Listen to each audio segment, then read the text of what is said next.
so fun and so digestible and just like not intimidating, because I think that's what's holding a lot of people back, right? So are you guys ready? Are you ready to do this thing? Yes? Can I get some thumbs up? I can see y'all. Yes.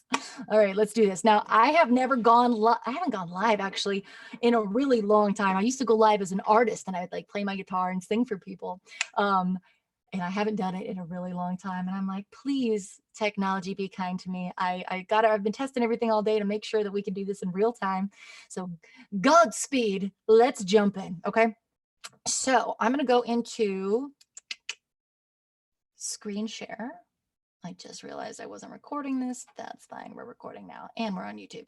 Screen share, I'm gonna share my computer sound. Aha, there we go. And then I'm gonna get rid of this, move you guys up here to the right. And first we're gonna do a little test and I'm gonna ask you guys to nod and give me a little like thumbs up and make sure that you can hear what I'm doing. I'm sure the sound's gonna be slightly compromised, you know, with the audio streaming and everything, but you should be able to hear this. I'm gonna judge by that head bop I see right there. That you're hearing a beat. Boom, boom, boom, boom, boom, okay?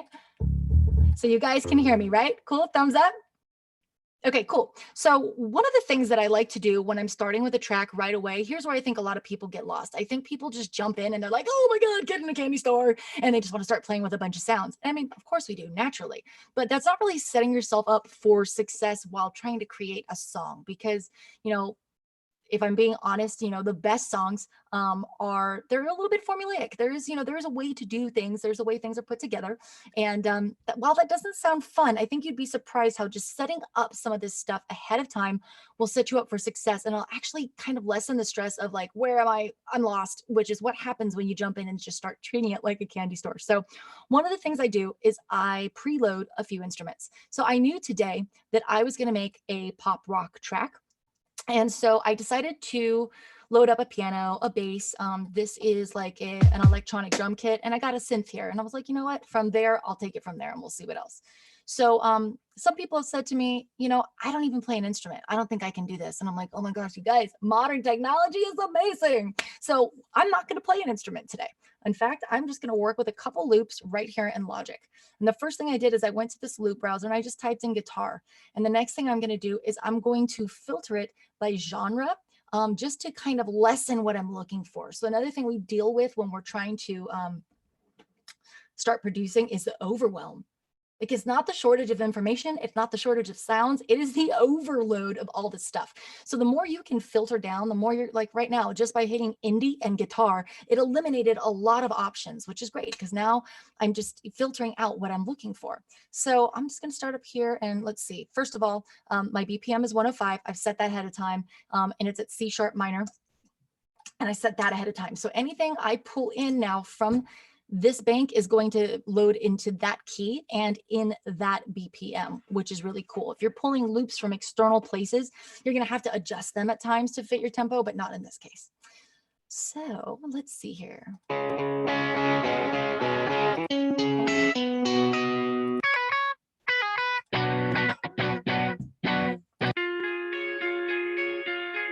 dig it.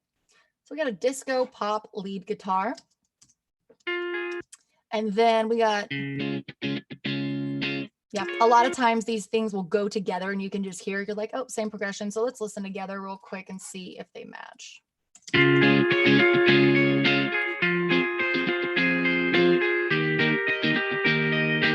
Yeah, good stuff. Cool. So I'm going to close out this loop browser for a second because immediately I think, okay, what am I hearing here? I'm like, I'm feeling some snaps. I'm not even going to track these snaps. I'm actually going to pull them in. And I don't love the snaps in Logic. I do love the snaps that I find on Splice. So let's talk about Splice really quick. This is a website where you can literally pay $7 a month and get 100 samples a month. So if you're worried about stock sounds sounding a little cheesy, which they can at times, they're not always the most full, you can pay for Splice for like $7 a month. And you get 100 credits a month, which will get you 100 samples. They're one shots. So you could get something like a snap or a kick, or you can get loops. So right now I'm just going to type in snap, and this is actually a player that's on my desktop that you download once you're on the site, once you're a member. So I'm just going to look for a snap that I like. And I think I know I like the Wonder Girl stuff. You know, I'm at a point where I kind of know the kits that I like. And that's the cool snap. That's exactly what I want. So I'm going to pull that in. Cool.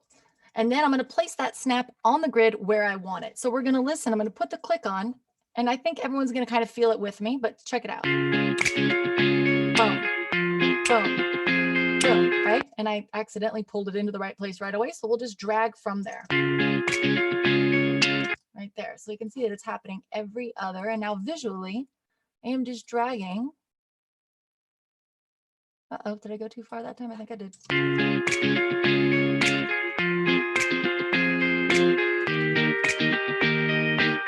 Cool. And then let's just get a couple more in there. And one more. Cool. Another thing that I do as I go is I just color code. I'm always color coding. I'm always labeling for my own sanity. And so what I'm doing is not like it's not the gospel. It's just the way that I like to, do my colors. So I make guitars green. I also like to utilize this little function over here and actually change the icons to what it is that I'm working on. So those are guitars. In this case, they don't have a snap thing, I don't think. But I might just go ahead here and go no icon for that. And then we'll call that snap. And I also relabel as I go. So I always know where I am, what this is. Rhythm. Cool. Cool. Next thing I'm hearing is a shaker. So I'm going to go back over here to my Logic browser, and I'm just going to type in shaker and see what comes up. There's some great shakers on Splice as well, but I like some of the shakers that Logic has.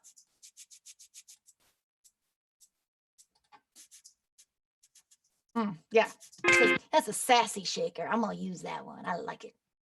And I like to make my percussion orange.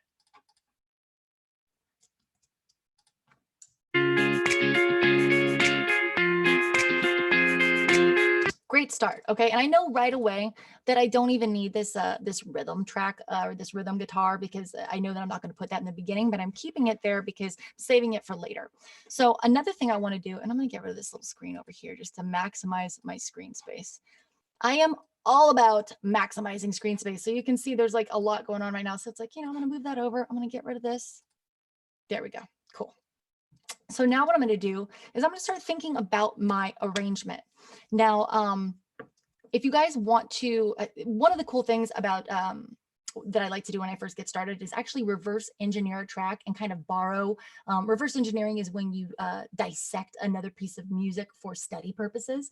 So I do have a cool free training. We're going to drop the link for that on how to reverse engineer a track that you can check out. So a lot of times I'll do that ahead of time. So it's like, oh yeah, they use a shaker. Well, I'm going to use, some bongos, or they use the guitar. I'm going to use a piano. But in this case, I kind of have it in my head enough, so I'm not starting with a ref track. But if you want to know how to do that, check out my free training from the last couple of weeks. We'll drop a link for that. So right now, I am just going to go for, I have plenty of arrangements in my head, and I'm just going to call this verse A. And I'm going to call this verse B. And I'm going to fan this out just like that. I'm going Command R, right? And so I'm going to call that my chorus. I'm going to fan this out again. I'm just repeating, right? Now, I'm not going to, obviously, this is not going to be, everything's not going to go through the song like this, but just having that all in front of me just kind of gives me a visual representation, excuse me, of where I'm going, right? And I can automatically start asking myself questions like, okay, does this really need to be in the top? I'm moving to a mute tool, by the way, on my pointer. I'm going to take that shaker out.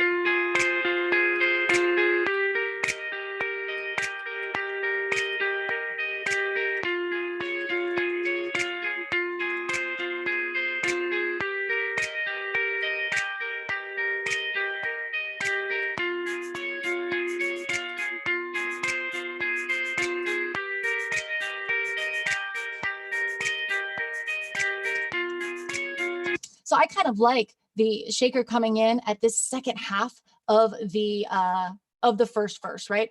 So it just creates, I like when something new is happening every 4 to 8 bars, because that maintains interest throughout the track. So right here, and I'm already hearing like melody in my head, right?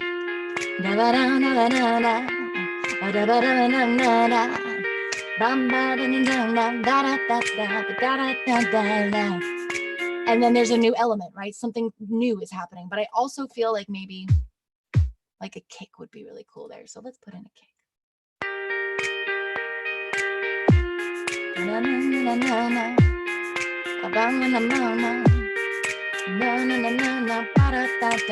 Switch it up.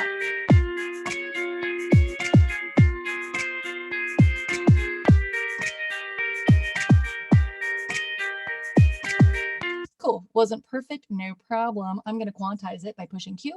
And that's just gently nudging all those little kicks into place so they actually line up on the grid and that nothing is out of time, right? So I'm going to repeat this part for the second half of that second part of the verse because I know those will be the same. Back to my color coding, and I'm going to move that down because I also like to keep instruments together, right? So I've got my drums, I've got my percussion underneath, and I've got guitars on top. So I'm going to just stop for a second and pause and go ahead and peek over at the, where'd they go? The chat. How do I get to the chat? Chat. Okay, Abigail says this is already feeling less intimidating. Awesome. That's exactly what I want. Are your templates all at the top? 1 bar? I mean 4 bars. It depends. It depends. Sometimes I will actually start on bar 2. Sometimes I count them in, but I always, here's the thing. I always cut them in 4 bars for representation. So it's like, this is all 1 part or 2 parts, but I cut every 4 so that when I'm flying things around and I'm copy pasting, it's just really easy to see because if let's, for example, take that away. If I take that away, now I have to count how many bars are in that. I can't look at that and call that 4 bars. Does that make sense? But when I cut there, I know that's 8. And now I know that's 16. Like that in itself was like a game changer for me, was just making these little changes by color coding and cutting. Okay, so I'm going to come back to questions in a second, but I just realized I'm going to lose my groove. It's going to mess up my mojo. So I'm going to keep going on the song and then we'll get to questions in a little bit. So did I put that kick in? I did. Okay, so this is verse A right here. I think we need the song to go somewhere. I think we need it to breathe and open up a little bit. So I think a little bass. Okay, so I'm triggering this all with a MIDI controller. So a lot of people say like, well, I don't play instruments. I am not a piano player. I mean, I know basic chords. If you can touch keys, you can do this. Trust me, right? So I'm just gonna follow this.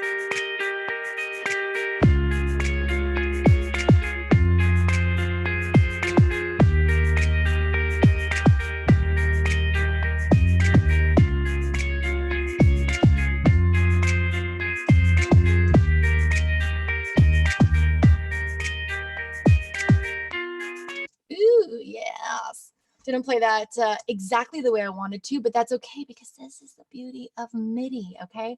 It's so funny. I'm trying to remember to look right here, but I can see you guys on my side panel over here. So I keep looking and I'm like, that looks like I'm not talking to you. So, but the thing with MIDI is that you can manipulate. Oh, you hit a wrong note? No problem, right? You just move it around to where you need it. So honestly, I kind of liked what I did the second time better than the first time. So I'm just going to get rid of that first one. Pull this over. I'm doing a little option drag, which is a way to copy paste. And now I'll actually join those by pushing J. And I'm gonna just look at what's happening and move anything that I don't like.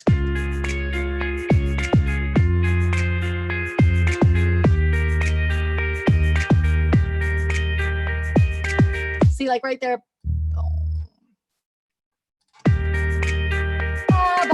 That's what I want. So I'm gonna punch it in.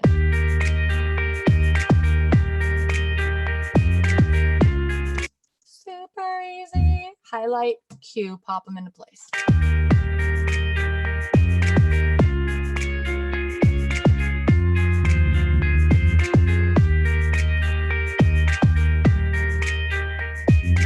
Uh-oh, didn't move that quite where I wanted it. No problem.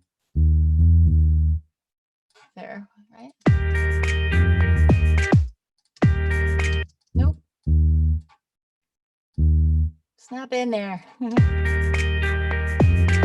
There it is. Cool. So now I got a bass line. Check this out.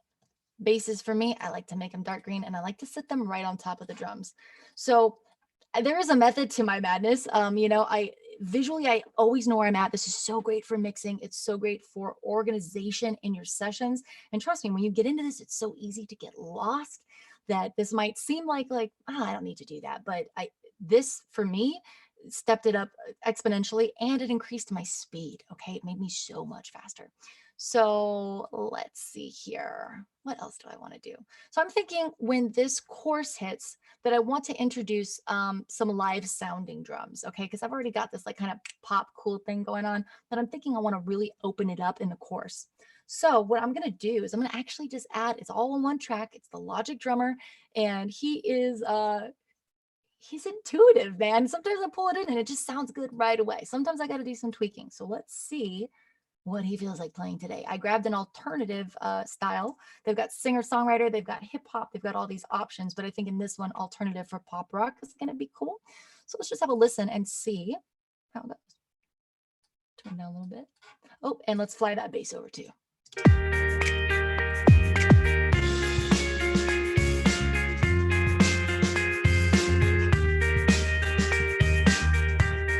I am not mad at that. I'm not mad at that. I feel like that's exactly what I need for what I'm trying to get across. Also, notice how I muted this rhythm earlier. I knew I wasn't going to need that, but I knew I'd need it later. I'm thinking it's going to work really good in the chorus, and it's going to add something, a new layer right there.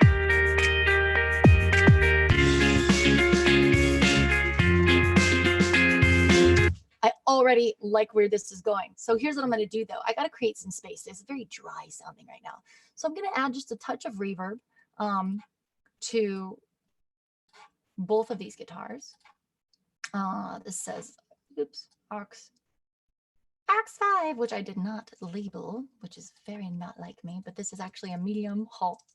And then I'm going to crank it up on there a little bit, and let's see how that sounds.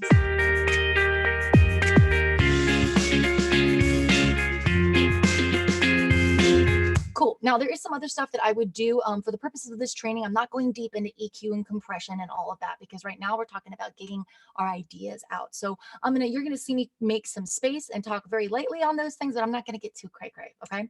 But let's talk, when we're talking about EQ, let's talk about this guitar really quick, because it is a little annoying. So someone asked me the other day, they're like, someone said, oh my God, he started talking about how to duck out, pull out 500 hertz, and I didn't understand what he was talking about. And I thought, okay, so many of us know what these things are, we just don't know what it's called, right? So if I say, oh, I got to roll these highs off, I'm not sure how many of you are familiar with what that means, but it means that there's a lot of high frequencies that are either shrill or don't sound pleasant, or that I simply don't want there. So when I say I'm going to roll off the highs, here's a frequency spectrum. These are highs, these are mids, these are lows, drums and bass live over here, and then, higher stuff is over here. You got vocals, guitars, pianos, some of that stuff's going to be in the mid and mid highs. So in this case, what I'm hearing in this guitar that I don't love is right around here. So let's do dramatic and then pull it back. So we'll do this. See how I got rid of like that kind of like shrill piercing, like it's very extra before I'm doing this.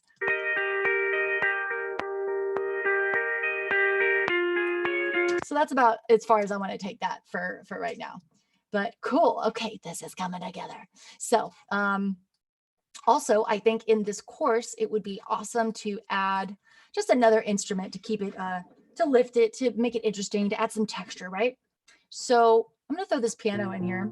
And here's one of the things when I first started producing that I didn't really get. So finally, I was learning how to multi-track and lay a bunch of stuff on top of each other, but I wasn't thinking about EQ. I wasn't thinking about the frequency spectrum, right? So I would do stuff like, I'm going to find it. I do something like this.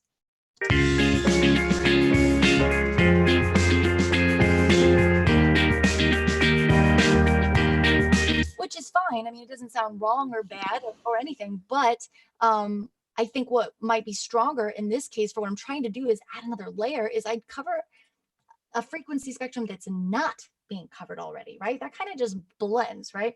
So what if I took, and I'm going to play the same chords, but oh, by the way, guys, while we're on this, if you can mute yourself and make sure you don't unmute yourself so we don't get any extra noise. I do hear someone. That would be amazing. So instead of doing this, I'm going to try something else. Like, how about something like this? Oops.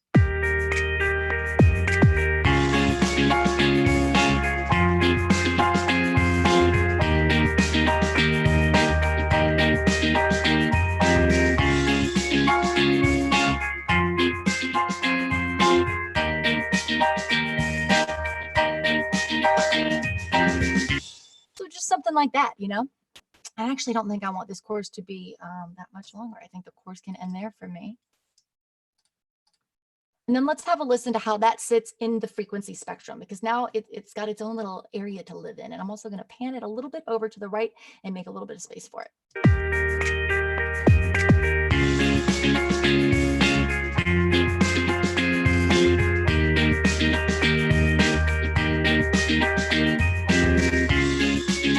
Awesome, awesome. So, okay, so this is coming together. Look at how quickly this is coming together. We are just getting this idea out, like it's in record time. This is awesome. But a lot of this had to do with organizing and having a step-by-step plan, thinking about the arrangement ahead of time and in conjunction with the moves we're making. I'm only going to add a couple more things before I, jump in, start taking questions and all that. But so here is a synth pad I added for some ear candy. Okay. So ear candy is like these little bells and whistles that we add, right? And they're not usually like a meat and potatoes thing. The meat and potatoes is what holds down the fort. It's your rhythm parts. It's your drums. It's your bass. It's what's holding down the fort, but the ear candy is like the decoration on the tree, right? So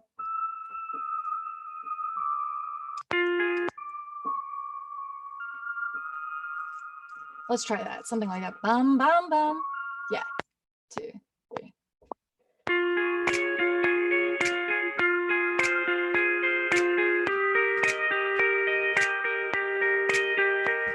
Just something really simple like that and really subtle.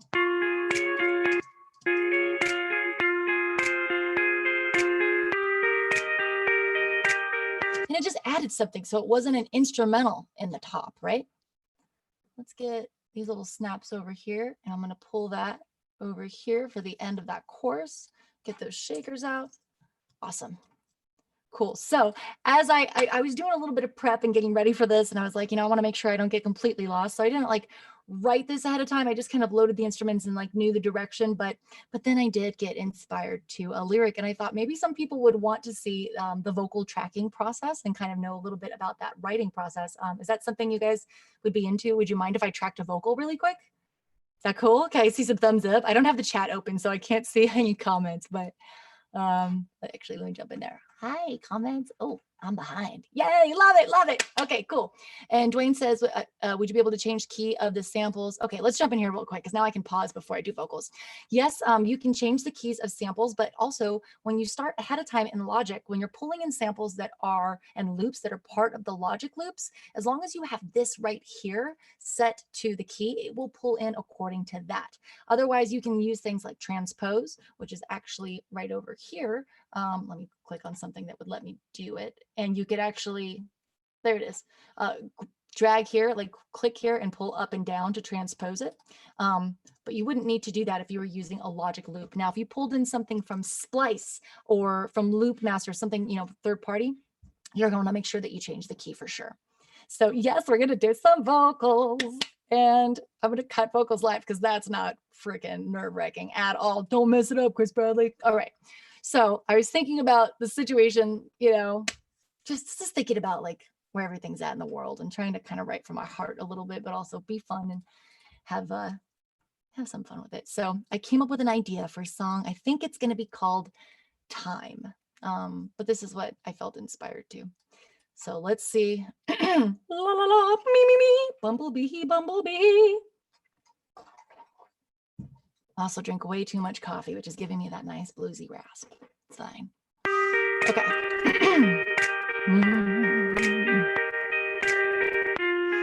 Getting caught up in the moment, and I want to own it. Locked down, but I'm open. All I got to do is free my mind. Have a little conversation with the demons that I'm facing. No better way, no better place, and it's about to go and just unwind. I know that we ain't got nowhere to go, ain't got nowhere to go. But possibly we'll have something to show, have something to show. 'Cause all we got is time, time to get still, time to get real, time to really feel. All we got is time, time to let it go, time to get to know, time to rise and grow. All we got is time. kind of made it through. Kind of. Let's get in here and fix it up just a little bit. But I got a super cool trick I want to show you for vocals to make it sound like fully mixed and processed without a bunch of crazy stuff on our a lot of people get intimidated thinking, oh my gosh, how do I build a vocal chain? Because, and I get it, like you got to put a compressor on, an EQ, a de-esser, and all these things, and then all of those things have their own learning curve. So of course you're overwhelmed, but don't worry, I got you, boo. I'm going to show you a little cheater, but first we're going to listen and fix. So this is another thing I do. This is part of my workflow. When we work from home and we have our own home studios, we don't have to deal with what somebody, for example, would have to deal with if they were just getting sent a bunch of files and they have to make the best with what they have. Let's say an engineer comes in and it's like, well, this is what the singer took, so now I got to go through and comp and edit and fix all these bad vocals to try and get one. I'm not saying not to get a few good takes. I'm saying comp on the spot, get the take you like, and then get another one and do the same thing, but comp as you go so that you're never like, why would anyone stop and purposefully listen through bad takes? That's just not part of my workflow. So we're going to fix some of the bad. Getting caught up in the moment. Oh, that's my giveaway. That's the plugin. We'll take the plugin off though. Getting caught up in the moment. And you know I want to own it. Locked down, but I'm open. All I got to do is free my mind. Have a little conversation with the demons that I'm facing. No better way, better place. And it's about to go and just unwind. Okay, that's where I messed up. That was the wrong, no better way, better place, and I'm about to let it all unwind. Okay, and now we're just gonna punch in that one part. Have a little conversation with the demons that I'm facing.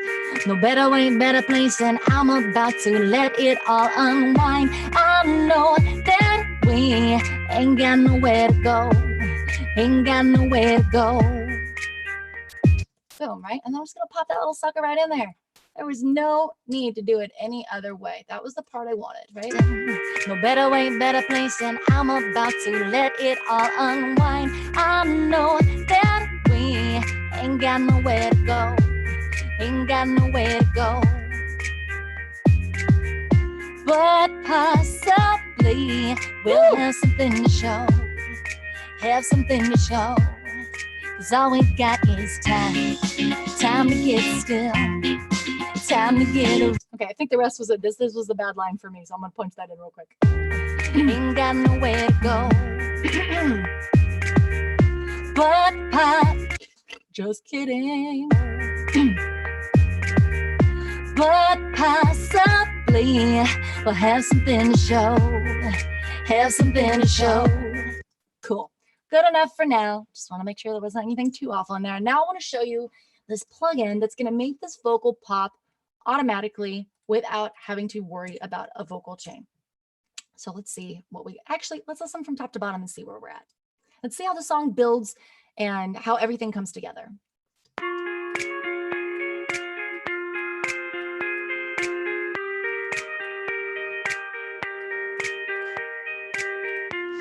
Getting caught up in the moment, and you know I want to own it. Locked down, but I'm open. All I got to do is free my mind. Have a little conversation with the demons that I'm facing. No better way, better place, and I'm about to let it all unwind. I know that we ain't got nowhere to go, ain't got nowhere to go. You better harmonize. But possibly we'll have something to show, have something to show.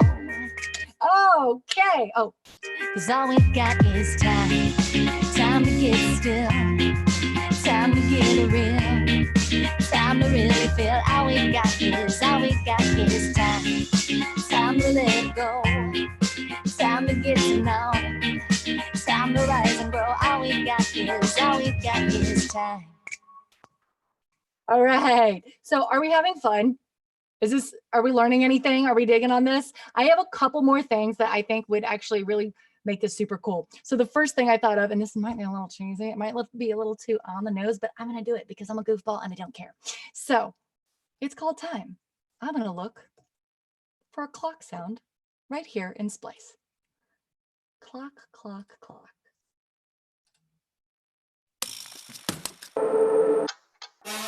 Now, okay, keep in mind, I got to look for something that's a little bit closer to my BPM. So if I'm at 105, then I don't want to go too far from that. There it is. Look at that. So that is at, actually, you know what I'm going to do? Is I'm going to get in here. Oh no, it's a riser. I don't want that. I can probably use the first half of it, but no, that's not the one I want. I want that for later.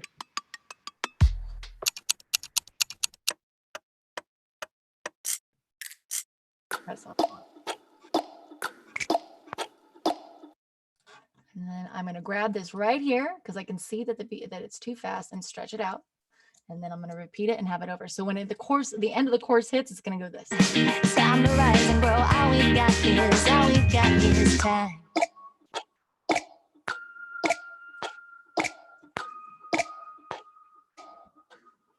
Okay, cool. So we got a little cool little ending, like, you know, a little instrumental section that'll happen before the second verse.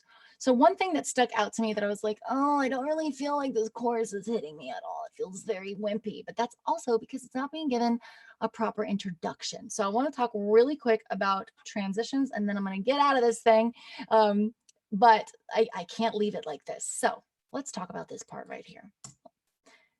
We want to set up our course so that when it hits, it's like, new section, energy is lifted, feeling really good about it, right? So I want to show you one of the first tricks I learned about creating a transition. I thought it was the coolest thing ever when I first learned it. I was like, my life is forever changed. Check this out. Have something to show, because all we got is time. It's not much, right? But then I'm going to bounce it in place, which means I'm committing it to audio. Now that it's audio, I'm going to reverse it, fade that out real quick. And now check out how this chorus is going to hit us. Have something to show, because all we got is time. Time to get still. Are you picking up what I'm putting down? Okay. How cool is that? I get so excited. So transitions. Okay. So this is some of the stuff. A lot of what I'm doing right here is exactly what I teach in the course, but rather than moving forward this quickly, I'm telling you everything I'm doing. And there's a little text that comes up on the screen and it says Control Shift or whatever I'm doing. And I actually walk you through it.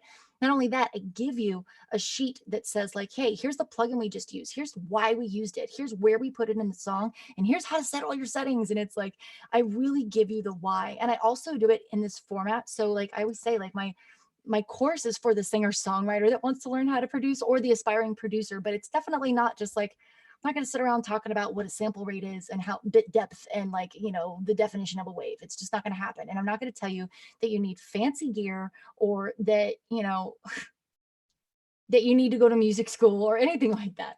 So this was fun. I hope you guys had fun. This doesn't take that long, you know. It's all about having a plan.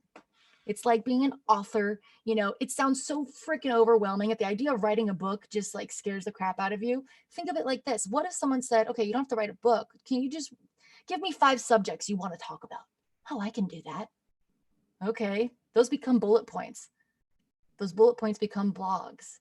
Oh, I have to write 5 blogs. Oh, and then they tell the story and they make a book.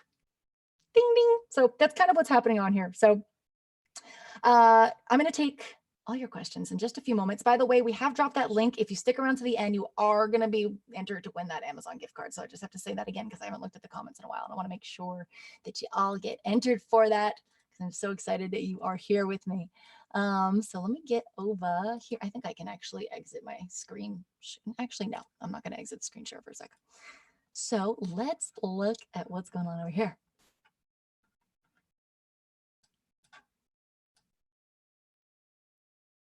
Oh, you're so welcome. Hey, Lisa. Lisa's in my course. You're welcome for the tricks. Declan, am I saying that right? Declan. Awesome. It looks like you guys are really enjoying this just based on what I'm seeing here. And this just makes me so pumped. This makes me so, I love teaching this stuff. In fact, I mean, like I said, I started as a singer. I started as a singer-songwriter artist.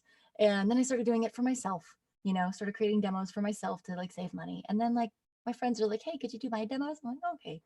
And then it was like other people that, oh, I could charge you to do your, sure, you could pay me. And then I started doing their demos. And then people were like, could you do my record? And I was like, oh yeah, I guess I'm not doing a demo anymore. And it just kind of graduated to where it's at, but it's like, I don't even know why I went down that rabbit hole. I just love doing this. I just love doing this. Oh, I know where I was going. So I never thought though that I would love to, I just never knew, I guess, that I would love teaching this so much. And so then I just started very passionately sharing it with people, like artists that I was working with. And like, they would always say like, oh, you put this in a way that's so easy to understand. And it feels like not as scary anymore. And that's what lights me up, is giving people aha moments, because I just so desperately wanted them myself. And, I can't tell you how many times, I asked questions to people around me that were either my mentors or I wanted them to be, or just people that were ahead of me. And I'd be like, hey, like, what's a good reverb for this? And I'd get like this lifelong story about, well, first you need to know the history of reverb, and, start going into decays and milliseconds, and just, really techie talk that like they knew I didn't understand. I'm not saying that the decay is important and the milliseconds isn't important. That's not the point. The point is that modern technology really allows us to do a lot more than we ever could have before, without having to know everything and why. There's, we've got award-winning mix engineers that create presets. That's another thing I talk about in my course, is like, let's grab this preset. It's called like female smooth EQ. Is that going to work on every vocal? No. Is it a great starting point if you've never used EQ and you're lost? Yes, 100%. What up, Brandon? Oh, that's so cool. Some students from the course are actually in here, and Brandon, I'm so proud of you. Every time I get something from him, I'm just like, he's like rapidly growing and just kicking so much ass. And, I remember when we first started working together, didn't have any like, professional sounding stuff. And now we're talking, right, Brandon, about releasing an album this summer. Freaking incredible. And yes, Neil, some people are great at doing, but not great at explaining. And I think they forget the beginner's mind. Like, this is not to trash them. They are professional. They know their stuff. They are complete pros and experts. But I always joke, I'm like, I think of how long it took me for some of this stuff to click. And I'm like, when people say you're a good teacher, I'm like, it's probably because it took me so damn, it's probably because I was a slow learner. So, anyways, before I jump into taking questions, like as you can tell, like I'm on fire about this program that I've put together, and it really doesn't take that long for me to show you, but I just want to like get the heads up from everyone that I can share with you about this course really quick before we jump into Q&A. Would that be okay with you if I tell you about From Voice Memo to Demo real quick? I only see a few people, so like the 5 at the top that I see, you have to nod your head, or thank you. All right, cool. So I will make this quick like ninja. But this is like what I've been working on. This is what I'm like on fire about. This is it, man. So let's do it. Plus, I get to tell you a little bit about the story too, which is fun. And this was view and go to full screen. And now here we go. So you guys, thanks for hanging out. You got to know me. I'm Chris Bradley. If you didn't already know me, I run a production company called Boomfox Productions that works with a wide variety of people, independent artists, songwriters, labels, TV networks, right? And most of the work I do, I can do it from home. And I'm all about that jammy pant lifestyle. So after spending thousands of dollars on demos, not getting the results I wanted, I decided to learn how to do this myself. And I started with producing my own demos, and then I started doing other demos. And actually, I didn't mention this before, but this led to getting some sync placements. And I got to produce a song for Feel the Music, which is, it's this beautiful campaign that Lincoln did with SoundShirt about creating music that you can feel through a vibrational shirt. It was just, I get chills and I cry every time I watch it. So if you guys want to check that out on YouTube, it's Lincoln's Feel the Music. I got to co-produce that, which is awesome. I've also had my voice at the ending credits of the latest Halloween movie, the anniversary version in 2018. My music on Grownish and Temptation Island. And I have clients worldwide that hire me and produce to write and sing on their projects. I work closely with Sound Better, Rocket Songs, Air Gigs, Sony, Warner Chappell, Samsung, Rolling Stone. You guys can read, I don't need to say it, but it's been awesome. I've also had my music on the radio. Okay, check this out. This is fun. My self-produced single, "We Don't Paint the Town," actually won me an award, and it placed on the country breakout chart, which is funny because it was a bunch of demos. You guys, this is a bunch of demos I made before I even knew what I was doing. I co-produced them with my writing partner in LA, and I get on the charts and I win an award. Plus, here's the thing. Every time I played a gig, I would just tell people like, yeah, I produced this album myself and I put it out myself. I'm an independent artist. Pay me what you want. And sure enough, man, I got $20 per EP. They only had 6 songs on it. So major artists are selling songs for $1 a song. And here I am getting $20 for a CD that has 6 songs on it. I've also had songs cut by other artists, which has been really cool. And I'm also the host, shameless plug, of the Produce Like a Boss podcast, which I hope you'll check out because I give a lot of cool free tips and tricks, and we talk all things music production. But regardless, my full-time job is songwriting, singing and producing music and getting it out to the market. So you guys already know this. What really lights me up is truly helping other people get their aha moments when it comes to learning how to produce and record their own music. So now I want to tell you about this course, okay? It is my step-by-step process for taking a rough idea or a voice memo on your phone and turning it into a fully produced song, okay? And this isn't going to break the bank. It's not going to require fancy gear, and I'm not going to speak technobabble to you. It's an in-depth step-by-step program where here's how it works, okay? I'm going to take a rough voice memo and actually pull it into the DAW, which stands for Digital Audio Workstation. So for me, that's Logic. And I'm going to produce a song from start to finish. Okay. And you can follow me by doing everything that I do, which essentially would give you kind of a demo of my song, but that's great for practice. So a lot of people do that to build their chops and, use that for tool building, and then turn around and apply it to their own song. But I've also had students come in and just use the principles to create their own song on the spot. Okay. So you already know this. I'm going to kind of brush over this. I do speak to you from the perspective of an artist and songwriter, though, and I don't give you too much. It's so easy to follow, and I just wanted to make sure I kept this in here. So let's talk about some of the stuff this is going to enable you to do. Okay, you can get sync placements. Okay, the film and TV, that sync world, it is so important that you are in control of your masters, which is the next thing. You can make some extra cash on the side. You get to stand out. There's a million singer-songwriters, but there's not as many people that also record and produce themselves. You're going to save money on costs and demos and release the music you want whenever you want. Talk about content strategy. You could be releasing something every week that's professionally recorded if you really wanted.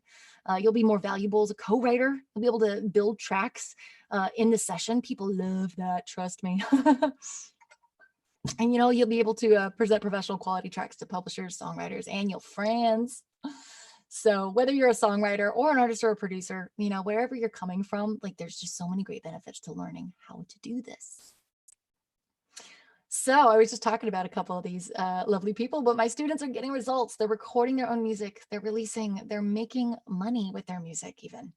Mandy got to leave her restaurant job. She was working a couple restaurant jobs actually when we started working together. And after just a couple of months, I think she actually was able to go full time because she's just such a badass vocalist.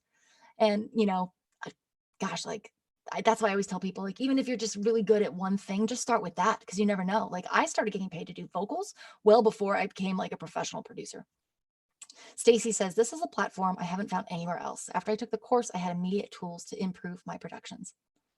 And this is Brandon. He says, I'm having a blast with this album, and I believe now that if I visualize in great detail, anything can happen. And Brandon, you got me believing that too. I'm so excited for this album that's going to come out. Dwayne says, hands down, the best course on demo production I've ever come across. So thanks, Dwayne. I think you're here right now. Shout out to Dwayne. So listen, by the end of this course, you're going to know how to arrange and produce your music. You're going to know how to get killer guitar tones without any external amps or pedals. Okay, you're going to be able to plug in and play and just get great tones, because I'm going to show you how to do that.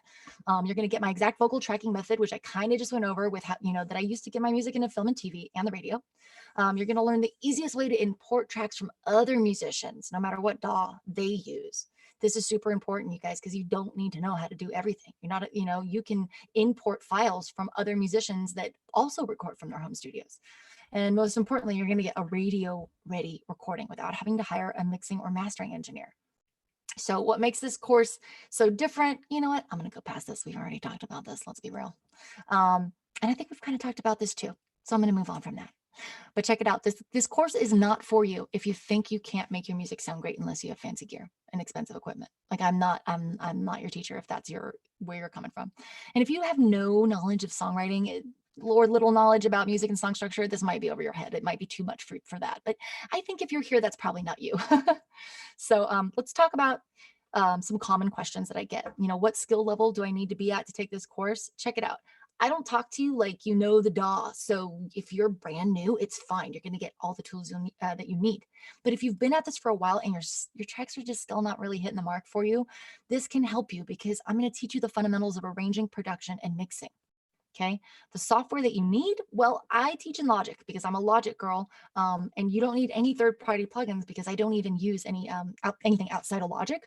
But that being said, Everything I teach can be used in any DAW. So I do have a few students that are in different DAWs. If you don't play an instrument, no problem. I include all of my tracks, so you can use anything that I'm doing at any time. And most of the parts, like I just showed you, we're just programming them. So it's like you don't have to be like an amazing virtuoso at the keyboard player to be able to hit a few, notes to get your drums programmed and stuff. And there's also a bonus video called No Instrument, No Problem, where I go deeper into how to use loops from like Splice and Arcade and stuff. So we've gone through how the course works. And here's the thing. A lot of people think they can't do this online because, yeah, it costs so much money to go to recording school. But what you can't get out of that is the ability to go back over and over again. See, that's the beauty of online courses. You can literally go over the material again and again and again, getting even more value than you ever could from a live class. Okay, so module 1, we're going to do everything you need to get started. It's going to teach you how to navigate the DAW, digital audio workstation. No more abandoned sessions. Y'all know I talk about the hard drive graveyard. We are going to resurrect. Okay, no more pulling your hair out and getting overwhelmed by the techie stuff. Module 2, let's record that foundation track. Okay, you're going to get your ideas out. You're going to arrange a song like a hit songwriter. Okay, you're going to track acoustic vocals, acoustic guitars and vocals, and you can program drums like a boss. We're going to track and process electric guitars. Like I said, no amps or pedals in module 3. And we're going to do some more of that bells and whistles, ear candy stuff that you hear in the modern songs. We're going to do some more transitions, which keep your listeners engaged. Okay, you're going to create melodic hooks and riffs, kind of like I did in this one. I just found like this, this melody kind of out of midair. Like, what would be a nice hooky thing to add? I'm going to teach you guys that stuff, and get some radio ready vocals as well. Module 4 is where we go over the mix. Okay, drum's going to hit you in the chest, the bass is going to slap, your vocal's going to sparkle and shine, and your tracks are going to have more clarity. And then in module 5, we are going to master as well. This is the songwriter's master. We're going to do this to bring it to a competitive level without having to hire a mastering engineer. We're going to demystify the mastering process once and for all, so you actually know what it is. I notice a lot of people don't actually know what mastering means. And you're going to have confidence pitching and sharing and promoting your finished song. Okay, so here's another thing I'm really pumped about. It's not very often that you can buy something that appreciates in value. Like, you buy a car, you drive it off the lot. I mean, that car is immediately thousands of dollars less than worth less than what you paid for it. But that's not how my course works, because I'm constantly updating it, constantly upgrading it with new bonuses and new things. So at no additional cost to you, you're going to get all these crazy great new bonuses. And some of them right now are, like I was talking about before, how to hire outside musicians to play on your tracks. This is so important, because if we're overwhelmed because it's like, oh, I don't know, what if I can't play guitar to a click? No problem. I'm going to teach you how to hire probably a guy for $50 to $100 who plays guitar like amazingly, and he'll fly you the files and you'll be able to pull them in, because I'm also teaching you how to do that. I'm going to take you behind the scenes of a recent placement I got on the Temptation Island called Wide Open. It's a singer-songwriter song. I show you how I built it. I do these things called fly on the wall sessions, where you kind of get to do what we did today and just come into the studio with me and watch me build a track. And I talk about what I'm doing as I do it. And those are being updated on, like, I almost want to say a weekly basis, because whatever projects I'm working on, I've decided to just turn the camera on and let it roll. So number 4, you're going to get how to produce a sync ready song with me and Michael Elsner. If you guys know him from Master Music Licensing, we did a very cool how to produce a song in under an hour recently. And you're going to get the unedited version, meaning no fast forwarding, which is what we did for the one we released recently. You're also going to get my dry mix tracks, which you can use at any time. And I'm going to show up for the first 3 months and do feedback in real time. We're going to hop on a call just like this, and I'm going to listen to your music. Okay. So you're going to be able to join the Facebook group with me and a bunch of other badass musicians and people, and they're just awesome humans. It's going to be such a blast. And so here's the thing. Like I said, you don't have to learn this all at once. Like, if you're really good at vocals, let's get you focused on that. If you're great at guitars, let's get you focused on that, because I was making money doing this before I had really tackled eaten the whole elephant, if you will. Okay, so if you could be making money as a session singer right now, wouldn't that be amazing, especially right now when we have to be at home all the time? So I know we talked about this, but just take it in, soak it in. Perfectionism is procrastination disguised as productivity. You just got to start. You just got to start. Okay. So having the right mentors and proper guidance, really, I kid you not, you guys, it has changed my life. Okay. Tony Robbins, I got total man crush on Tony Robbins.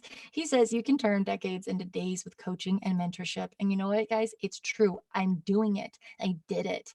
And it's awesome. It took me 7 years to learn how to do this. And what I learned is that those that pay attention. And I know that sounds like some kind of like, oh, those who pay attention. It has a nice ring to it, right? But for reals, you will pay attention to what you pay for because you have skin in the game. You've invested. Okay. I wish I could just like give this course to everybody, but I'll tell you right, I will tell you right now, most people wouldn't take it. You tend to invest your time into what you invest your money into, right? So, and those that work with me directly, they get better results faster. It's just the truth. So obviously our time is limited and we've only just scratched the surface, but I just wanted to run all this by you really quick before I let you know what the price is. But this is the masterclass. You're going to learn how to save money and make money. It's at least worth $1,000. I've had my industry friends tell me that over and over, like, oh my gosh, you should be charging more. And then, it's $47 value. And by the way, I do this all based on what my hourly rate is. If you want to hire me for a consult, I'm $150 an hour. So that's where all these prices come from. So between all these bonuses, these add up to well over $3,000. If I told you how many times someone asked me or Michael Elsner, can I be a fly on the wall? I just want to watch you work in the studio. It's daily. It's on the daily. And we're offering that here as just free. You just get that by buying this course. So, and then you got the Facebook community, which you can't really put a price on because you're going to be there. You're alumni for life. And it's going to be so awesome. So, we already know about the benefits. You're going to save money. You're going to save time. You might be able to make some extra money, get into film and TV and control your masters. It's amazing. You'll know how to track vocals, guitars, arrange and produce, import tracks, mix and masters, get your ideas recorded, and be confident. You could go to music school if you want to learn this. You could go to Musicians Institute, SAE, Berkeley, Full Sail, sure.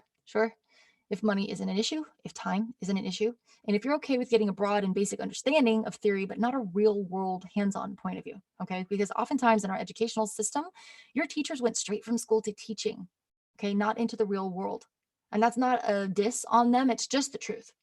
And with my training, you're going to get real life applicable lessons you can use right away from an industry professional who actually makes their living doing this and not just teaching the principles. Okay. So Glenn Allen says the Produce Like a Boss course is quicker, easier to learn from, and presented better than the music production courses I've taken at Berklee College of Music. Wow. Now, don't get me wrong. I am not saying that my course is better than Berklee. There's obviously a lot of huge value in going to a school like that. But imagine this, you go to your favorite restaurant and your favorite dish is chicken piccata. And you think to yourself, man, I want to know how to make this chicken piccata. You've got options. You can go to culinary school and learn the ins and outs of cooking all the dishes and all the things. You can learn all the things, all the different styles of cooking. You can learn about all the pots and pans, right? You can research and test out thousands of chicken piccata recipes you find online, hoping they come close to what you want. Or you can ask the chef at the restaurant who cooked the chicken, hey, bro, could you share this recipe with me? So obviously the advantage of going straight to the source is that you can get exactly what you want and none of what you don't, okay? So what's this going to cost? Well, Berklee's like 60 grand. Even like one of their classes is $1,500. Musicians Institute is 50 grand to 80 grand. Full Sail's 80 grand. Producers charge anywhere from 500 to 5,000 a song, right? And my course is one payment of $397 or two payments of $215. Now, if you simply just produce one song that you can share with your friends and family, is it worth it? Like, ask yourself that. And I want you to be real. Like, if it's not, then I don't think you should be in my course. But I think that even if like by having direct access to me, you could start making money with your music or just be proud of it, that it would be worth it, right? So I'm going through these fast because these are from yesterday. So some things are not the same. So, okay, one more thing. Listen, if you guys don't, if you're not happy with it, I don't expect you to want a refund, but I do have a 2-week grace period. Okay. You just keep it within that because my credit card processor doesn't go for open-ended guarantees. But yeah, no questions asked, no guilt, man. If you don't like it, no problem. Okay. I have not been looking at who is still on with me or anything. I have just been talking, but I am here now. I'm here to answer questions and jump in with you guys. Let me get out of share mode real quick. And oh, yay, I still got some people here with me. Woo! So I am going to hop over to the chat and just take a look here. Chris, why did you reverse that pre-chorus thing? Because I thought that it really set up the transition so that it felt like that. It really, for me, it's like, oh, something is coming. And I go over that in my course. There's a section called transitions where we talk about things that we can do. Sometimes it is creating a reverse effect. Sometimes it'll be a drum fill. Sometimes it's just cutting away all the music and cutting out all the drums, right? So that's why I did that. That CLA plugin is not included with Logic, but it is only like $30. And Linz, could you drop a link to that plugin? It's CLA Vocals.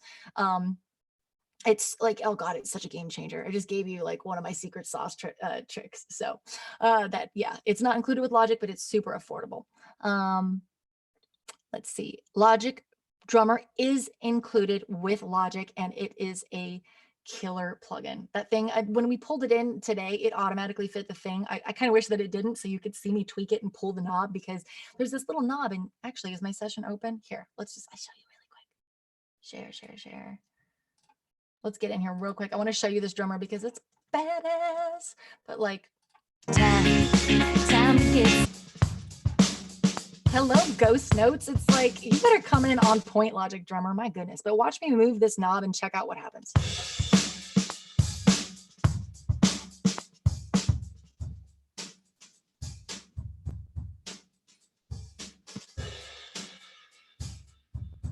So just by moving this knob, it's actually determining how the drummer is going to play. And you can literally just do that until it feels good. You can change the swing right here so that it'll swing if you want it to. Check this out. Boom, boom, bop, ba-doom, bop, right? That's more like swung. That doesn't fit the song, but you know, you can add all these different things. There's toms here. So there's just like so much you can do with the Logic Drummer, and it is a part of Logic. It comes with it. So I do not provide templates for other DAWs if you're not a Mac user. So what I tell people is, if you're going to follow along in another DAW, you're not going to be able to shadow me move for move. So you have to be comfortable enough in your DAW to say, okay, she's on a compressor right now. I have a compressor too. It doesn't look like that, but I know what all the knobs do enough to where if she, you know, moves her ratio here, if she moves her attack here, if she moves her makeup gain here, I know where those knobs are, and you can follow along. Gosh, eventually it would be nice if I could get to a place where I could actually have all these sheets for each different DAW. Just haven't got there yet. Logic Pro does not come with a PC. These are coming in quick, so I'm going to try to keep up, you guys. Logic Pro is a Mac program only. I do go over recording vocals, and I show you my technique, which is a very streamlined technique. Okay. We are recording from our home studios. There's no reason to do a million takes and comp from it later. What sense does that make? And like, I do go over editing, but I'm always going to say, whether it's guitars or vocals or whatever, it's like, do you want to go down like and edit this for the next hour and a half? Or do you want to just re-sing it or replay the part? Because guess what? We have the luxury to do that because we are working from our home studios. We're not getting files in. We're not a mix engineer like, okay, well, we're just stuck with what we got. We got to make the best of it. Oh my God, there's nothing worse than fixing shitty files, you guys. There's nothing worse than tuning a bad vocal or trying to fix a bad drum part. We don't have to deal with that. That's what's so cool. Yes, Air Gigs is a place. Oh, that's me. Let's see. Do I suggest putting all effects on a bus, or should some be online? Okay, so busing is really great for a few reasons, but one in particular is to save your processing power. It's so your computer doesn't go, oh, I'm overloaded. So if I was going to use a reverb, which I would on vocals and guitars and maybe in a little bit on my drums or on my snaps or something, I'm probably going to use a similar reverb for a lot of different things, because in the end of the day, we're trying to make it sound like you're listening to a band, right? So you could probably use the same reverbs, right? Well, instead of putting that on each one, and it's going to soak up all this processing power, because that's what plugins do, you put it on a bus. You're putting it on one track, which would be called an auxiliary track. And then you're saying, okay, the reverb's hanging out here. And instead of going reverb, reverb, reverb, you're going vocals go over here.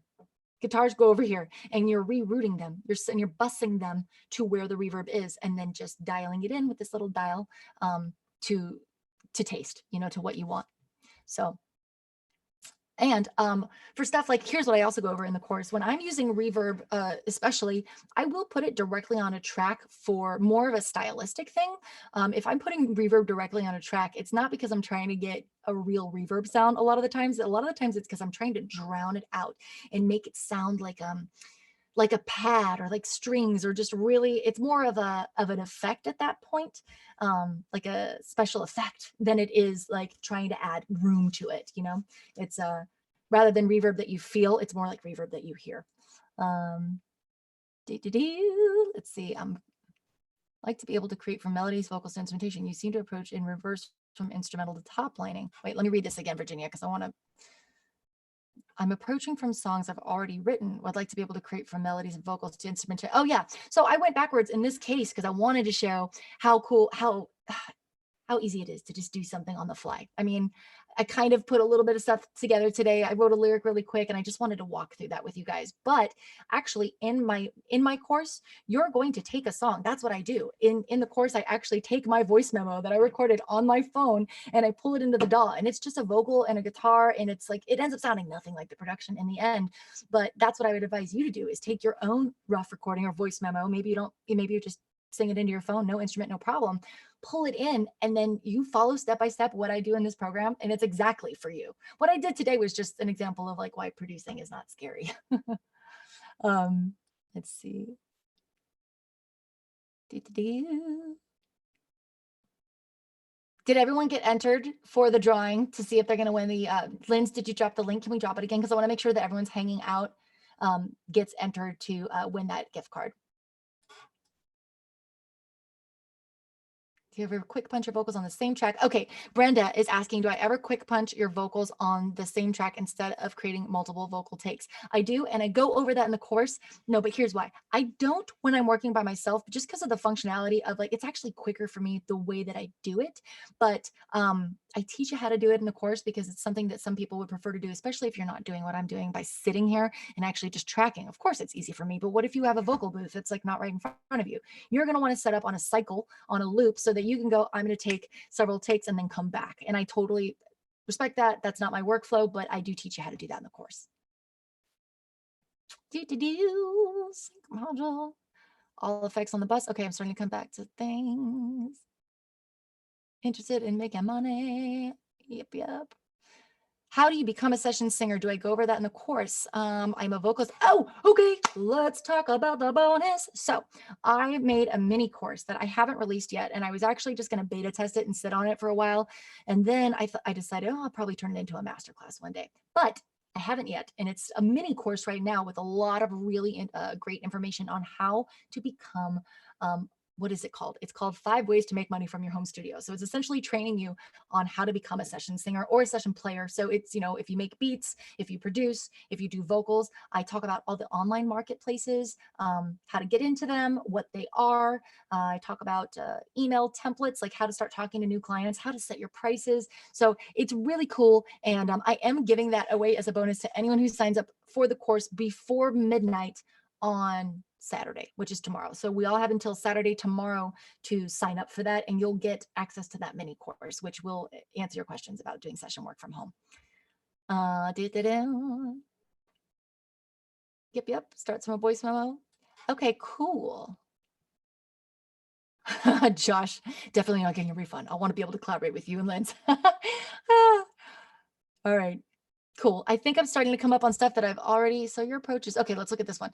Your approach to songwriting is arrangement first. That is the opposite of what I learned, where you get a melody in your head, record it as a voice memo, write it down, then go. Yeah. So this is kind of the same thing. What I did tonight was more about like, let's be on the fly. In my other trainings, I have actually done it the other way. And so please feel free to check out the free series that I did. Linz, if you could drop that in the chat. I actually did a free series where I talk about reverse engineering and stuff like that, where we pull in a song and kind of reverse engineer it and dissect it and move backwards. But today was just kind of showing a free form process. Normally, if I'm, and that's what the beauty of being able to do this yourself is, you guys. If you sit down and you get ideas the way that sometimes I get ideas like that. I've also been doing this for a while, so I'll be there and I'll be like, no, boof, okay, that's a kid. And I start sporadically programming things, but it wasn't always like that. Sometimes it's going to be better to say, okay, I got to get this vocal guitar in first and then build everything around it. So don't worry, that's actually how the course is more structured. Today was just a fun way to show up and show, just make it less scary. So, okay. Taking it at your own pace. So the course is immediate access. And when I say immediate, I mean like give it 5 minutes when you sign up. I think there's a little delay, but you get pretty much immediate access to it right away, and you take it at your own pace. The only thing that you are invited to show up for, but it's not a requirement, is the listening sessions. And I think you want to be there. I think most people want to send in their music and get feedback so they can grow and improve.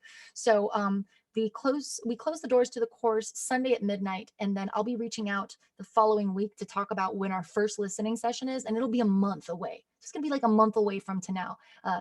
To now. That's a way to say today and now, by the way, you guys.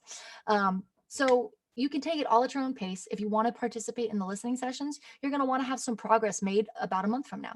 You don't have to come in with a full song or a full demo, but if you want to get feedback, I would, but there's no grading system and you don't have to show up. So yes, you could take it at your own pace.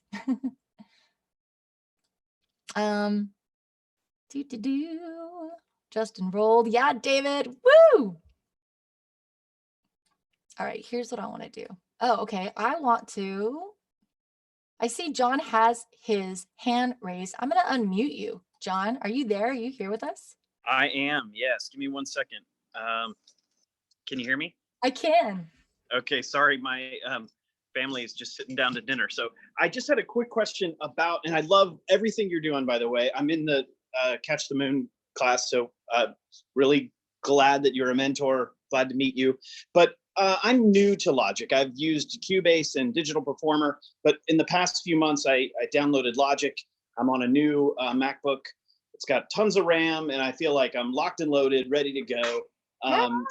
And I've been using MainStage 3 and Logic Pro X. I can't seem to get those two to work together, so that's a whole separate issue. But like even punching in, I do a radio broadcast Sundays and Monday nights, and just to like edit a vocal has been kind of annoying. I don't have like a real quick, like, where do I put a punch in point? And like, let's talk about that. Let's talk about that. Okay, so this is why I have the system that I have. I freaking hate their punch-in feature. I'm just gonna say it. I hate it. I hate their punch-in feature, and I hate their comping feature. And it's the one thing I miss about Pro Tools. Although I never got like heavy into Pro Tools, that was the one thing I loved doing, was punching in, because I love the feature there. I just love more about Logic, so I ended up choosing it. But that is why I do things the way I do, that streamlined way, and I just create that other track right underneath. It's actually quicker than using the comp, and it looks like a mess. I don't like it. And I don't like their intuitive crossfade that they do. It's not intuitive. It's never where I need it. And I always ended up having to go in and do it myself. And it's quicker this way. So I'm actually kind of using Logic in the way that I would use Pro Tools. But I just create a bunch of extra tracks. And if I need any effect on it for any reason, I just group those tracks and then put the effect on that group. But, most of the time I'm tracking dry, which I think you would be too. But yeah, I think you would really dig that part. And then you'd see the other part about the punch in and you'd be like, no, I like the way she does it. Okay. That's why I do it that way. It's just not, it's one of my least favorite things. But, I think for all the other wonderful things that come with Logic, it's still worth it. Yeah. Yeah. Well, thank you very much. I really appreciate this. And I'll check in with my budget right now on the course. But don't worry, I'll be around. I'll be following you. So I got you. I see you. All right. You. Thank you. Sure, you got it. Oh, I see 1662. I see someone signed in, but I don't see a name, and I see that you had your hand raised. Did you want to chat? Oh, is that Abigail, or where'd you go? No? Okay, cool.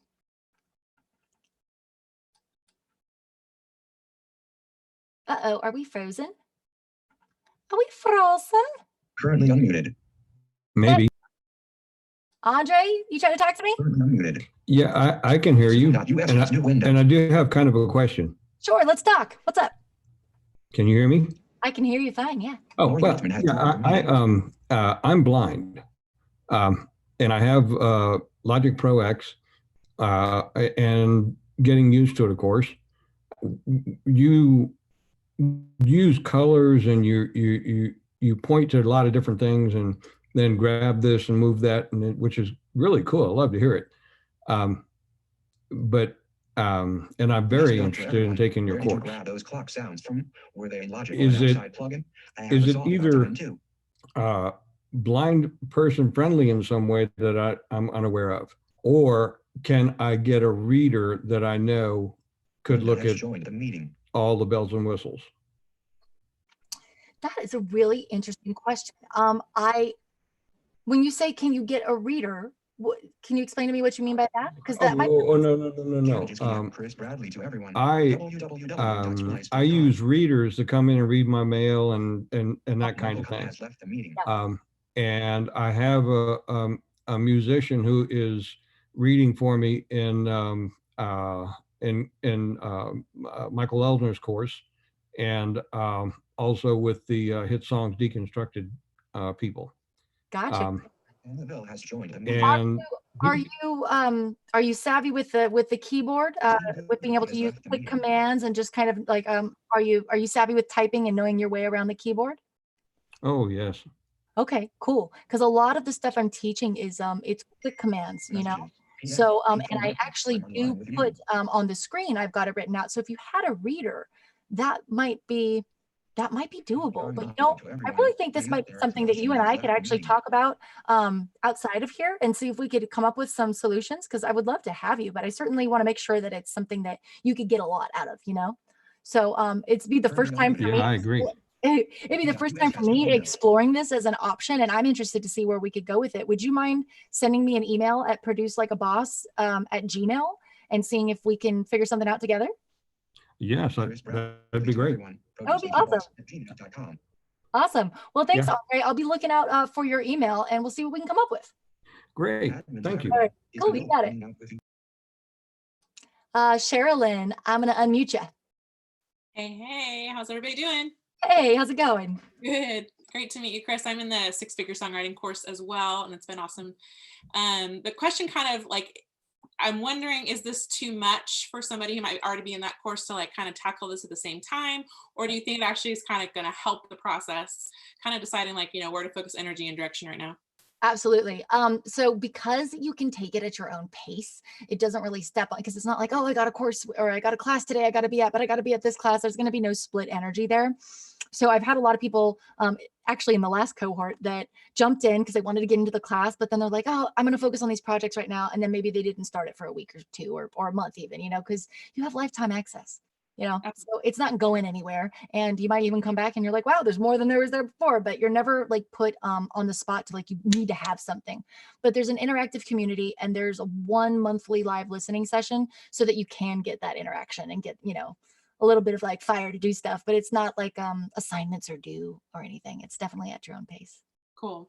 And just to tag on to that too, like I know Kathy has encouraged us in her sessions with us, like, hey, if singing is your forte or songwriting is your forte, but you're not great at producing, just focus on what you're good at. And I think I've always leaned on that side of things, like, oh gosh, production and techie has always scared me. And I've never like really pursued that. But I have a desire to, but it just always feels out of my reach. And so again, I'm kind of like, I know it sounds like you're kind of on the other side of the fence of like, I think anybody can do this, and encouraging us more towards that way. But how do you feel, you know, kind of about what Kathy shared versus maybe your stance on it?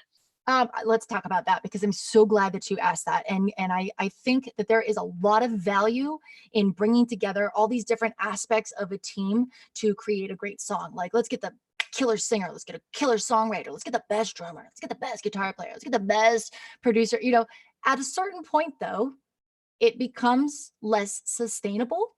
And so I'm all about like, and I used to feel the same way. I was like, well, you know how many people told me, oh, you should just stick to what you're good at? You know how many guys I dated told me you should just stick to what you're good at? And I was like, oh. But and I was also intimidated by the technology. So I thought I was of the same mindset. And here's what I'm going to say. I can't speak for anybody else but myself, my own personal experience. One of the reasons I'm so excited about this is because I was a singer-songwriter and I was doing the gigs and I was collaborating with other people. And then it got to a point where I was trying to climb a ladder. I was trying to level up and I was trying to get in the room, but with like certain producers and certain writers, and people would be like, oh, you're a great singer, you're a great songwriter, I'll let you know. And I know now, because I'm a producer now, and I know how awesome it is to work with singers that can just track their own vocals. I wouldn't get called by the people that wanted to work together on stuff. And it was probably because they know that in the sync world, so many people are doing this. It's almost like it's going to become a prerequisite. If it's not already, it's going to be one of those things where like, how do you not know how to record yourself? Like, of course, I mean, because of modern technology, right? So it's like the second I learned how to do it, so many doors opened for me. And I didn't have to, here's the thing, you don't have to become this killer producer overnight. What if you just focused, like she said, on your vocals? But now that producer you wanted to work with doesn't have to make time in their schedule. They don't have to lose money because they want to work with a singer and say, oh yeah, come over. Okay, well now my whole day's, but no, now they can do it at their own pace, because you can say, I got you. I'm going to track vocals. I'm going to track harmonies. I'm going to edit them. I'm going to tune them. I'm going to stack them and I'm going to fly them. Producers love that. They love that. And my opportunities grew exponentially when I started doing it. So it's like, for me, I totally get it because I came from that mindset, but I also believe in being like, empowering yourself and being resourceful and like, check this out. Did you know that the saying, jack of all trades, master of none, is actually an incomplete phrase? Did you know that? I didn't. The saying, jack of all trades, master of none, is actually completed with the line, but still always better than a master of one. Oh. That is actually the original saying. A lot of people don't know that. So I think there's something to be said. I think it's its own skill set to be good at a lot of things and to be resourceful and be able to show up and go, yeah, I'm really hearing this cool like tambourine part or this cool keys part. And I hear some backgrounds and I hear this, and be able to jump in and contribute just makes you more of an asset to any writing team. I love that. That's so helpful. Thank you so much. You're welcome. Let me see here. I'm going to mute here, and then I'm just looking for any more hands, and I'm looking over here at our comments. I don't want to keep you guys here all night. I so appreciate that you are spending this time with me. How are we on time? We're at an hour and a half, which is where I think we should be. So I'm gonna get in here. Can I sing punk? Ooh, I do have that raspy grit, but probably not very well. My headphones are Audio Technica.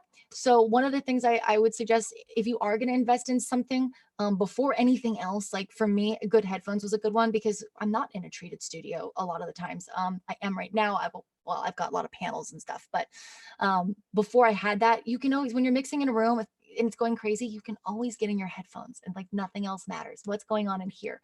So even before good speakers, I would say invest in good headphones. And these are Audio Technica and I love them. Okay, so Linz, where you at, girlfriend? We are gonna do this drawing. Let's get on this drawing. I haven't even looked at my phone. It's probably blowing up. Linz, are you there, darling? Can we get this drawing going? Oh, it's me. She signed on as me. And how are we going to actually, can you hop on? Can I see you on video, Linz?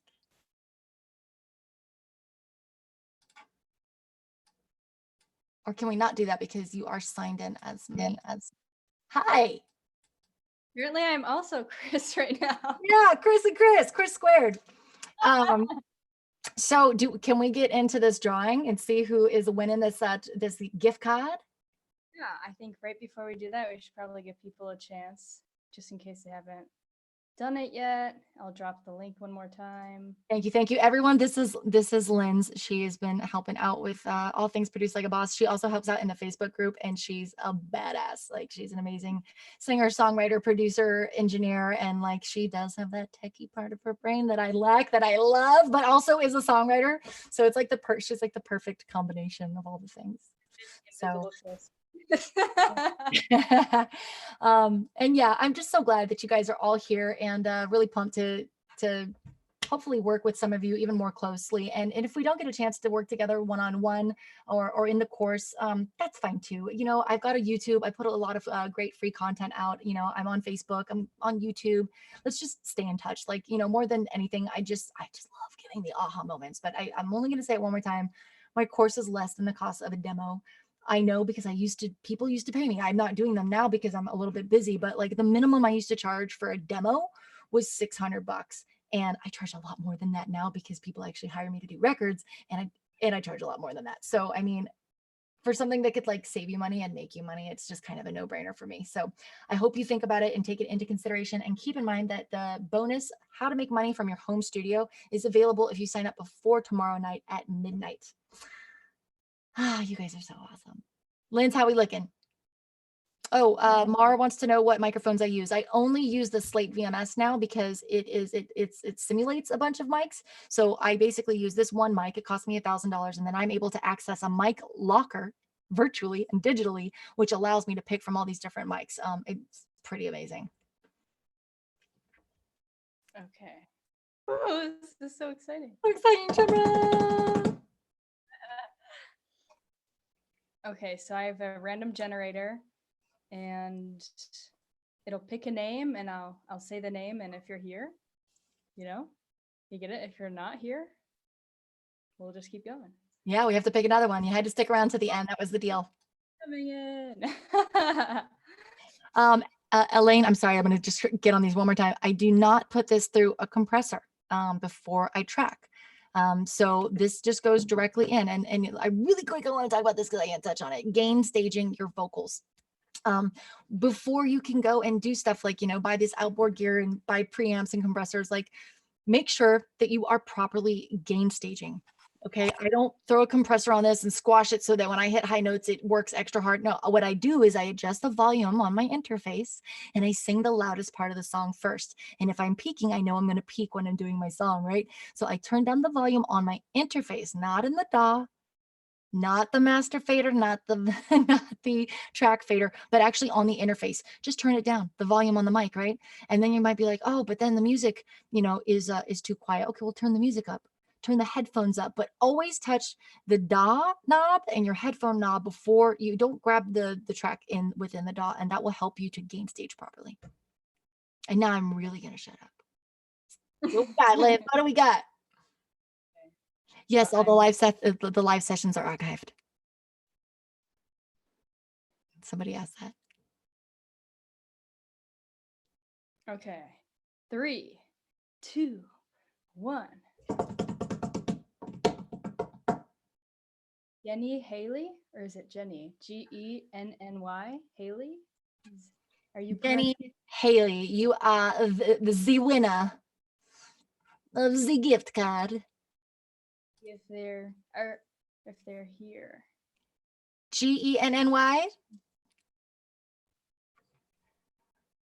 Are you here, girl? Are you here? Can I see in the chat if I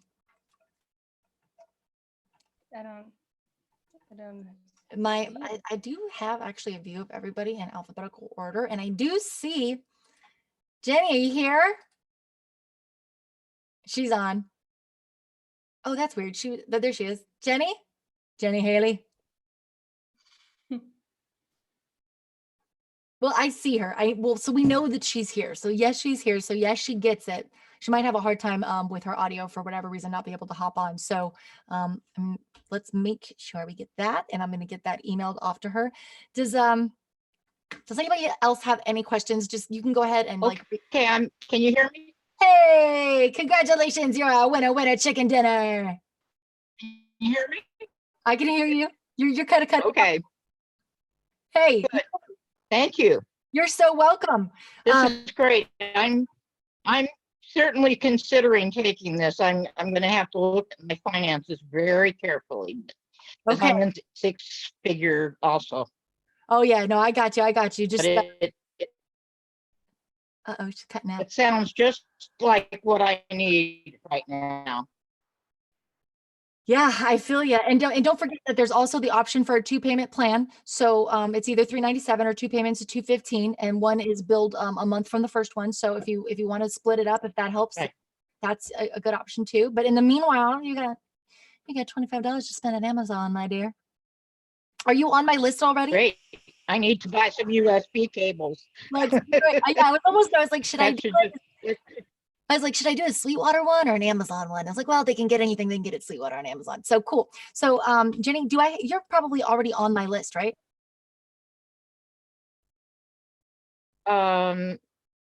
What list? I can DM you. Yeah, DM me your email and we'll get y'all taken care of. Okay, great. Thanks, Jenny. Thanks. You got it. Hey Chris, what's up? I have a question. It's about the 2-payment thing. Yeah. I sent you an email regarding a PayPal link, if at all possible. So Yeah. if I get a link to that'd be great as well. Yes, I saw your email and then I was like, ooh, that's something I hadn't done before. So let me get, I wanted to prepare for this and get this ready, and I was going to get back to you. So I will make that happen. Yeah. If you guys, was it that you want to use PayPal or PayPal credit? PayPal. Well, I have money in my PayPal account, so I like to use that. Oh, was that not an option on the checkout? Because I think that PayPal is It asked me for a credit card number, so I was kind of like, Okay. I would rather, yeah. So. We will get to the bottom of this, Robert. I got your email and I've got it ready and marked to follow up on. So if it's not by tonight, it'll be by tomorrow morning. And Thank you. I'm excited. I saw you for the first time at 6-figure as well. So I'm excited to do this course. Oh, I'm excited to have you. This is going to be awesome. Thank you so much. So does anybody else have any questions? I'll just hop on as long as anyone wants to chat. You guys can, if you don't want to stick around, no, don't worry about it. But I definitely don't want to hop off if anybody hasn't gotten a question answered. I see you raising your hand, Joshua. What's that? So I actually had a question about one of your songs, if that's okay. Oh, sure. Well, I was listening to Winner on your EP, and I'm wondering, is that a shot out to everyone who's doubted you? Like, have you experienced people doubting you and saying, because I remember your one video, you're like, oh, you're just the songwriter, you don't know what you're talking about. And I was just like, that's so messed up. Hey man, though, I didn't even talk about that today, but like it has happened before where I've been in the studio and just got that like attitude of like, that's a cute little girl, and I don't know if that song was specifically about that so much as like all of that in life that just happens. If anybody doesn't believe in you, you kind of got to step up and show. I don't know. There's something about me. Maybe it's like my rebel nature or my combative side. If my mom is watching, I get that from you. No, but it actually gives me a lot of fire to deal with situations, and I do channel that into my songwriting. So yeah, a lot of that came through, I think, in that song. It was just like, let's do this, Yeah. And I shared it online in that very moment because I thought maybe it'll make someone else feel empowered in that moment. So Yeah, it definitely gave me some energy. yeah, So I enjoyed it. awesome. So wait, you signed up for the course, right? I did. Lynn's beat my butt into doing it. Yes. Well, I can't wait to hear your music and hear how you like it. So, Thank you. yeah, thank you. Thanks for being here. Does anyone else want to jump on and chat? I'm just keeping it open. Let's talk. Anyone have any questions? Marina says, am I going to be offering this course again? I don't know when. The thing is like the reason that I do it the way that I do it is so that I can close the doors and just focus. Because as you can see, this becomes an event, right? Trying to, talk to people, share with them, and talk about like how to get them in. And then, I can't be doing that and then also really turning in and paying attention to the students in the course. So I do those things separate for that reason. So it's kind of like, I don't know when the next launch is going to be because I have to make sure that I've got everything in place with my students, so probably, sure, I just don't know when. So I heard someone about to talk, so go ahead and jump in now, whoever that was. Oh, sorry. I reading a comment. Someone said, I'm still confused about the bonus offer.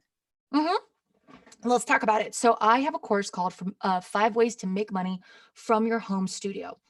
And I talk about the online marketplace because that is where I feel like I struck gold. Okay. There's websites like SoundBetter and Air Gigs where if you are skilled at your instrument, you can make money by just recording yourself, whether it's guitar, piano, keys, synths. You might even be a good mixing engineer or a good vocalist. And if you can sell those services, there are online marketplaces that you can go to use as an outlet and also make some money. And so I teach about that in this mini course. A lot of people that go from and transition from being a hobbyist into being a professional have questions like, well, I don't know what to charge. How much should I charge? Well, what do I say in my first email? Or like, oh, I don't want to lose this client. Like, how should I respond when they reach out to me? And there's so much insecurity around turning this into a business.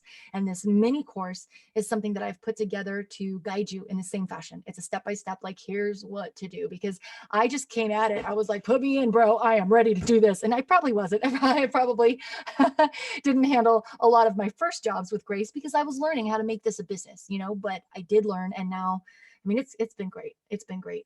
There was a point where I was only top lining tracks, and top lining is when you write lyric and melody to a song, and DJs all over the world, for whatever reason, they came in this big wave, were just hiring me for like a solid, 8 months where I had like at least 5 songs I was top lining every 2 weeks or every week, like 3 songs a week, every week. And I was charging a minimum of $300 and sometimes more per song. So you do the math. I mean, it's incredible. So yeah, I talk about stuff like that in my mini course, and you're going to get that for free if you sign up before, I keep forgetting what day it is. I'm losing my mind, before Saturday at midnight. Yeah, if you happen to make beats or produce or do anything else, there's also some cool tips and tricks for how to sell instrumentals in there as well. So, hi. Got a question. Yeah, let's talk. What's up? I was wondering if you had seen my comment in your little 3-part mini-series I'm not sure. in the fact that we, in some ways, are polar opposites. You've come to this in the last, I'm guessing, 5 years. 5 to 7. I yeah. started my studio training at Sounds of Memphis Studio in Memphis in 1969. Wow. But we have a large overlap in the fact that a love of music. Mhm.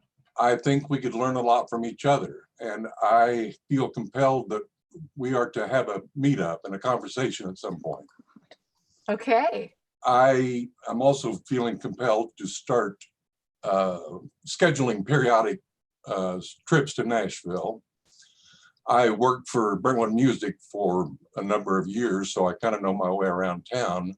And I was wondering if you would be interested in a meetup at some point. Well, I'll tell you what, why don't you shoot me an email? And did you email me or did you comment? Because I don't remember this comment. I just commented at the end of your little mini series, the 3-part mini series. Okay, I really tried my best to like hit all those comments and respond. So if I didn't, I'm sorry. But why don't you shoot It was me an the, email? it was, I'm actually I'm very intrigued. I want that where you originated with this and like what your background is. And if you're going to be in Nashville, I think we absolutely need to talk about that. So why don't you shoot me an email at producelikeaboss@gmail.com. okay.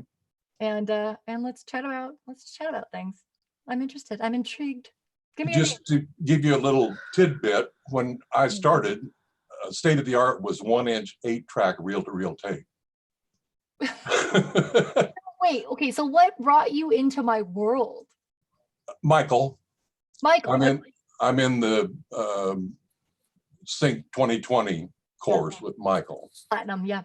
and Chris CD, but I'm getting a lot more from Michael's course than I am from Chris's, although it's a lot of useful information there. But yeah, Michael is more on the path that I'm wanting to follow with libraries and so forth.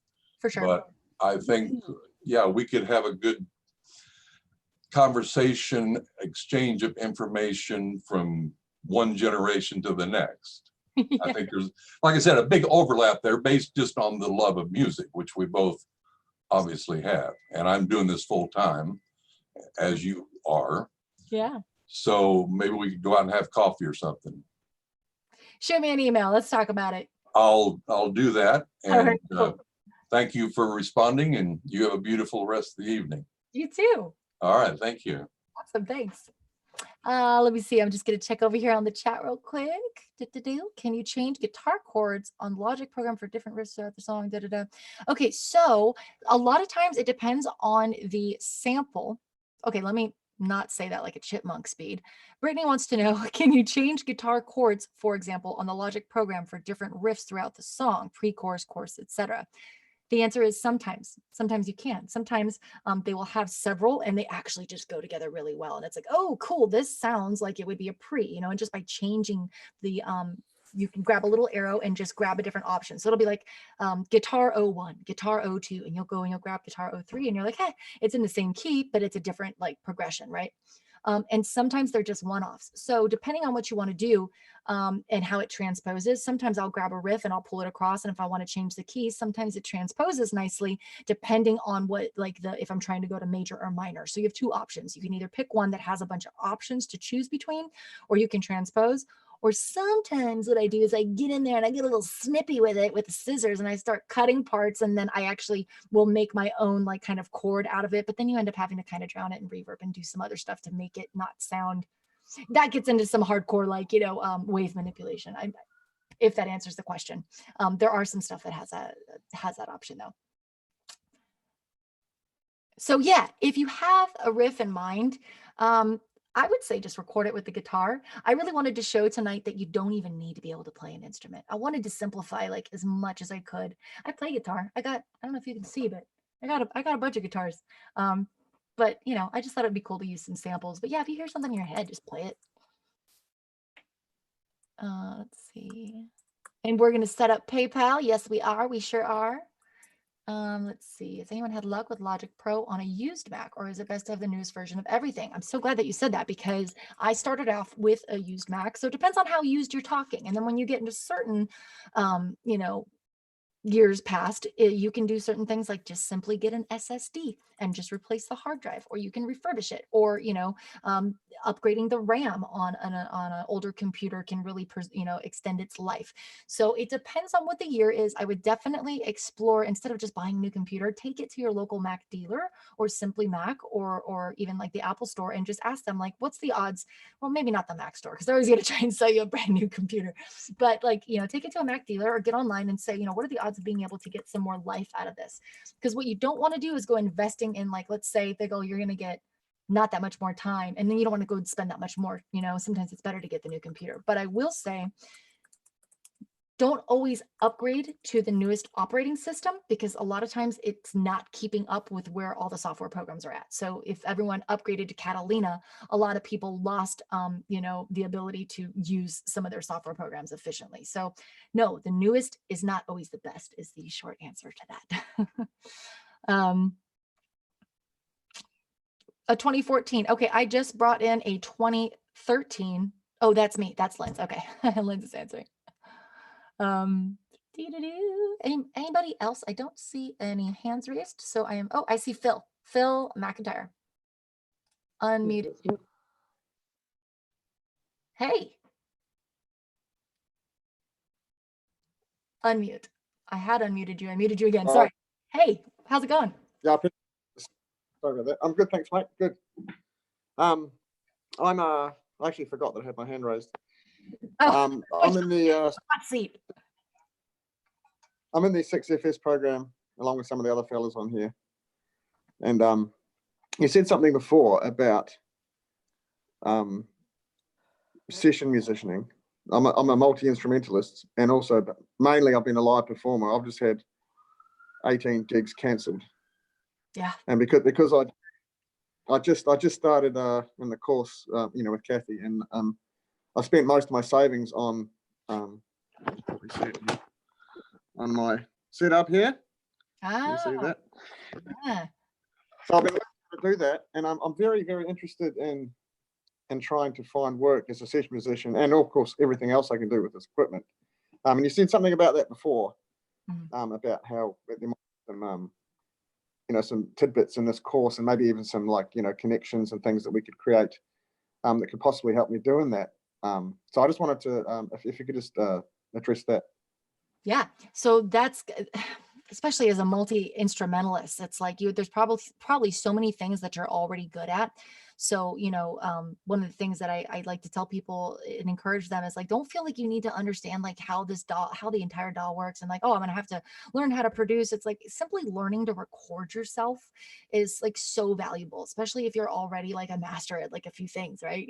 Like for me, not that I'm a master, but I was already a good singer. And so people were hiring me to sing. And while my production chops are getting better, like programming and doing cooler stuff, I was able to just track my vocal. As kind of a novice recording engineer or a novice producer, I was still being able to just plug in and use the instrument and monetize that, right? So if you're great at guitars, you learn how to track your guitars. You're going to learn how to export files in the way that others would want to get them if they were to hire you remotely from across the globe, right?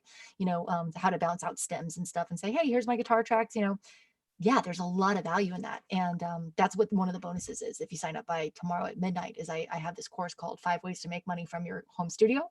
So one of them is going to touch on like, how to set up your emails and the business side of things, what websites to actually go on, and how to kind of navigate them.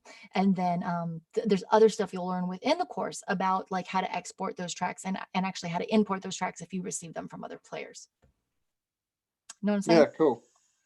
Yeah, I do. Thanks. One more. Can I ask one more question? Yeah. I'm running Cubase. And obviously, if you export a wave's a wave, or whatever it is. But is there a problem with Cubase not being like Pro Tools or the industry standard? Is there when it comes to tracking, obviously not whole sessions? Is there an issue with that? No. I mean, like, I'm never gonna like, no, I'm always gonna, it's funny whenever I hear someone say like, oh, well, it was exported from that, so it's not an industry standard. Like a wave is a wave. And I'm not one of those people that thinks that like one DAW is not appropriate. It's like everything is a vehicle to get us from one point to another. And if you're exporting, like Mm. if I get pull-in files, I have no idea what DAW the person used. It's not like it comes in and it's like, this is from Cubase or like this is from Pro Tools. It's like, as long as the recording is high quality, you know, and there's no clipping, there's no popping, there's, you know, it was recorded properly at the source, the DAW is not, Mm. it doesn't matter. It's irrelevant. It's like, it's just a vehicle to get you where you need to go, but they all do the same thing. Right? Some are just, it's just Yeah, the that's right. it's just the functionality of how they're used. But on the receiving end, and I know some of the tech snobs would say, I disagree. So I know people that tell me, oh, I can tell if something was made on Logic. Oh, I could tell if something was made on Pro Tools. And I'm like, well, then say your ears are much more dialed in than most of the world, because most people, no, the answer is no. It doesn't matter. Yeah, that's what I thought. So you said you did vocal session work. So when you get sent like a you know, the track that you're supposed to put something on, they just send you like a stereo track, and you Yeah. just load that in, play your part over it, and then chop it up, send it back to them, and then they do all the mixing and stuff like that. Yeah, that's the other thing, is like, I didn't even need to know how to process my vocal or put a vocal chain on it, because they didn't want that. So even if I did that for my own listening, let's say I wanted to hear compression and reverb when I was singing, they're going to tell me to send it to them dry anyways. So I just like let go of the stress. In fact, that's kind of what brought me to using that CLA plugin, was that I wanted to be able to send a rough mix, you know, because a lot of times what happens is you do the job for the client, and then the client has already paid through the website. So their money is in escrow, and it doesn't get released to you until they mark it complete, right? So you don't want to send them the files before they've released the money, because then they could just not mark it complete. So it's like, well, okay, I want to send them what a rough mix would be like, so they're not just hearing this dry vocal, because that can be off-putting. So that's why I started using that CLA vocal. I'm like, I'm not being hired to mix this. I don't need to take an extra half an hour to an hour to process this vocal. It needs to be tuned. It needs to be, make sure it's gain staged. It needs to be in time. It needs to be right on with the performance, you know? Now, obviously things like an electric guitar, that's different, because you are being hired to dial in your tone and all those other things. So there are some things that are gonna, you know, you're gonna want to learn how to put on your virtual like pedals and your amps and dial in some of that on your end. But like, if as a vocalist, dry vocals are fine. It was my choice to start using that plugin just simply as like, here's a rough mix. And then it's so funny, because I've had DJs, they'll get the track and they'll go, oh, thank you. Can you send me the dry files? And they'll be like, actually, can you send me the process ones too? Like, you would just die if you knew right now that that was a one plugin, one stop shop. Because I think just as humans too, we're like naturally wired to think we have to work really hard to achieve amazing results, almost to the point of our detriment. Does that make sense? Like, even like the people that think like, oh, the more time that went into this, the better it must be. And that's not always the case, because you can spend a lot of time on something and still not have it be great. And you can spend a limited amount of time on something and have it be great, depending on the skill level that you started with. So it's like, for example, I don't work on hourly because, and I'll give you a good example. My buddy is a film editor, and he said he quoted someone a price recently, and she said, well, that's ridiculous. That should only take you 20 minutes to do. And he said, you're not paying me for the 20 minutes it takes me to do this. You're paying me for the years it took me to be able to do this in 20 minutes. Right? Yeah, I totally. Yeah. So that's absolutely. kind of like where my head's at. Like, I don't feel like, you know, I need to go down this rabbit hole and tweak this vocal for an hour just because. Like, this plugin is fine doing the job for what we need it to do the job for, you know? It's amazingly easy, actually. Like, I've done a lot of live recording in the past, like heaps, and obviously performance. Then I spent like, 25 years learning how to play 20 different instruments. And that was really hard, but then when I set up the computer, even on Cubase, and I set up the MIDI, and it's just so unbelievably easy to make awesome sounding music, Right. Yeah. Especially nowadays with how intuitive and realistic like virtual instruments have become, presets have become. I mean, we're really just set up for success. And I don't know. There's like a lot of people that have been in the industry for a long time that like they almost like they dislike it because they had to put in all that hard work, because they had to spend all that money on the big fancy studio and the overhead and the gear. They're mad that is Amen. They're mad. Amen. They're mad that $80,000 reverb plate that it used to cost $80,000 is now a free plugin in Logic. But the fact is like we can't I don't know what it's called. It's not future trip, but like we can't be mad at where it's going. We just gotta like try and keep up with it, right? User friendly. And also see it as a blessing, you know. I don't know. It reminds me of like when your parents say like, I had to walk up to school uphill both ways in 6 feet of snow. You have it so easy. And it's like, you should be happy if life is easier for me. That's like being mad that like we have cars and that you're not on a horse and carriage anymore. It's like shit moves forward, man. Like things improve, and that's okay that we don't need these things. And we, you know, that's what I'm trying to like get at with people. It's not like, oh, it's so easy, anyone could do it, but like it's becoming really easy, which is a good thing because it's providing tools for us to be able to exercise this creative control as independent artists that we never had before. You used to need a huge budget and a record label deal, a deal with a label to be able to even get into a studio. And the fact that you can make a song in your home studio, it's just such a blessing. I just feel like, I mean, not everyone's doing it now, but we're all, I mean, it's going to, like I said, it's going to be just a natural thing. Like in maybe 5 years from now, maybe 10 years from now, if you don't do it, it's going to be like, what? You don't record yourself? Like, hey, what's up? Can I make a quick comment? Yeah, please do. I'm just so glad not to have to record on tape anymore. Right? And edit with a razor blade. I mean, and just think about the recall process too. When like, you know, it's like when I need to go back to a session, it's literally as easy as thumbing through a few files and everything's right where I left it. You know, the most I have to worry about is like, is this where the microphone was? And oh no, it wasn't. No worries. I'll just cut the whole thing again in an hour or less. You know, it's fine. It's You kids don't know how easy you got it. we do it so easy. That's what I'm trying to teach these kids, us kids. Thanks for calling me. Made me feel young. Oh, I'm looking. Hello. I hear a hello. Who's that? Yes, I'm speaking. My iPad says Lord Gary, and it's all a joke, guys. Okay. First of all, understand I spent like $50 and bought a fake title from the Principality of Sealand for Christmas because nobody in my family's ever had a royal title. It's totally meaningless. It doesn't mean anything, but it's official, and I have a piece of paper. I thought it was a joke. Okay. Somehow I named my iPad Lord Gary's iPad. Now it's showing up everywhere. So I got to go in here and figure out how to take it out of there. You know, I'm just playing Gary. Okay.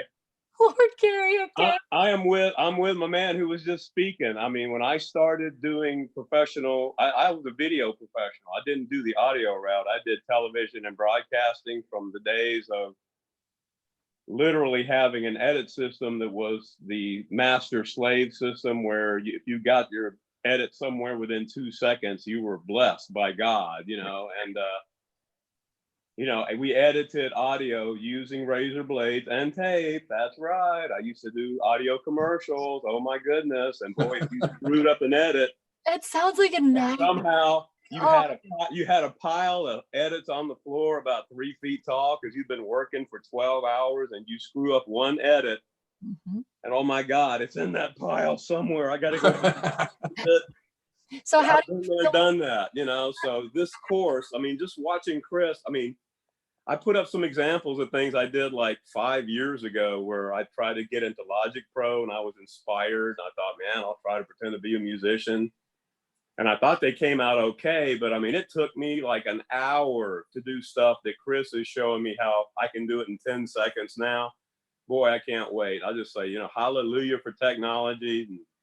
And, man, I'm pumped to be here. I've been waiting to put this kind of music in my head that I can actually make now that the world can hear. You know, it's always been a dream and it's come true. So, you know, boy, bless this course, and boy, I'm so happy to be here. Thank you. And now I'll just try to get in my iPad and try to figure out how to change the name on this thing. And y'all have a great night. Thank you so much. That is so awesome. And I old dudes rule. Lord Gary. Yeah. Lord Yeah. Gary. Here's your okay boomer for you. I can drive a stick shift. Oh my gosh. Sorry, I gotta say that I second that motion. I recorded my first record in March of 1970. 15 Whoa. years ago Right this there with you. you know, and I was on the road for 2.5 years before that, doing nightclubs, and that was after I got out of college. So I look forward to this because I've been doing it for producing records and jingles. Have over 1,000 jingles and every kind of, you know, Super Bowl commercials and movie trailers and whatnot. And I look forward to this for breaking set because I don't want to get stale or locked into one particular thing. And I've worked in every DAW there is, but you know, just breaking set so that if I listen to a track, I can't say, well, I know exactly who wrote that. That's a big deal, is to be able to write things that are so different Well, and 100%. produce things that are so different that they can, that you're not boxed in if you're going to pitch it to sync. Absolutely. That's exactly why I signed up for this after Michael's and Chris SD's courses, you know, and I love your energy. Ha! Amazing. And hope to just be able to follow it. Thank you. I'm so glad to have you. And I'm so glad to hear that. And you're so right. That's definitely something one of my mentors taught me too. He's like, and he taught me, you know, because I would throw him stuff and I'd be doing stuff on this production team and he'd go, that's good. It sounds a lot like you. We just did a whole project with you. We need to not, so you're a good producer. He goes, but if you want to just do one thing, that's fine. But if you want to work in film and TV and sync and work for this library, Warner Chapel, we need to become like 5 producers right now. We need to be, I was like, oh, okay. And it really, it put me like through a boot camp. So I'm right there with you. Yeah, that's probably Timmy Whipperman. No. At Warner Chapel, that's, you know, yeah. I gave him his first session when he came down to Nashville. Are you in Nashville? Yeah. Oh, yeah, cool. Franklin, live in Franklin. So yeah, I want to get together with you sometime like the other gentleman too, but I don't have to travel up from Memphis. I think we should. We'll get together. Yeah. You guys are awesome. I think we should all get coffee. It's going to be Yeah, produce like a boss party. I'm all for it. And that just reminds me, Chris, as that was one of the reasons I reached out to you. I sense in you an untapped talent in you that I would share with you when we get together. Okay, now I'm like really intrigued. Well, that's the cliffhanger. Which is funny because, you know, I do everything. I wear all these hats. I'm like, I sing, I produce, I write. And it's like, where's the untapped thing? Is it yoga? Well, I've always. That's the uncovered treasure. Well, thank you. We will talk more about that. I'm excited. I want, actually, I really want you both to reach out to me and email me and we'll talk about that. So you guys, I don't want to keep you on here but if there is anything that anyone wanted to ask, or speak. Yeah, Chris, can I just jump in again? Hey! Hello from Australia. So I signed up to the course yesterday and I'm like, oh, cool. I know the first bit. Realized I haven't even downloaded all the instruments and stuff. So I went to do that, then realized it's 50 gigs and I have a storage issue. And I thought the best way I could get out of that is going through my iMovie and deleting all the old projects in there. However, I can't open that on my current thing. So I was about to upgrade to Catalina.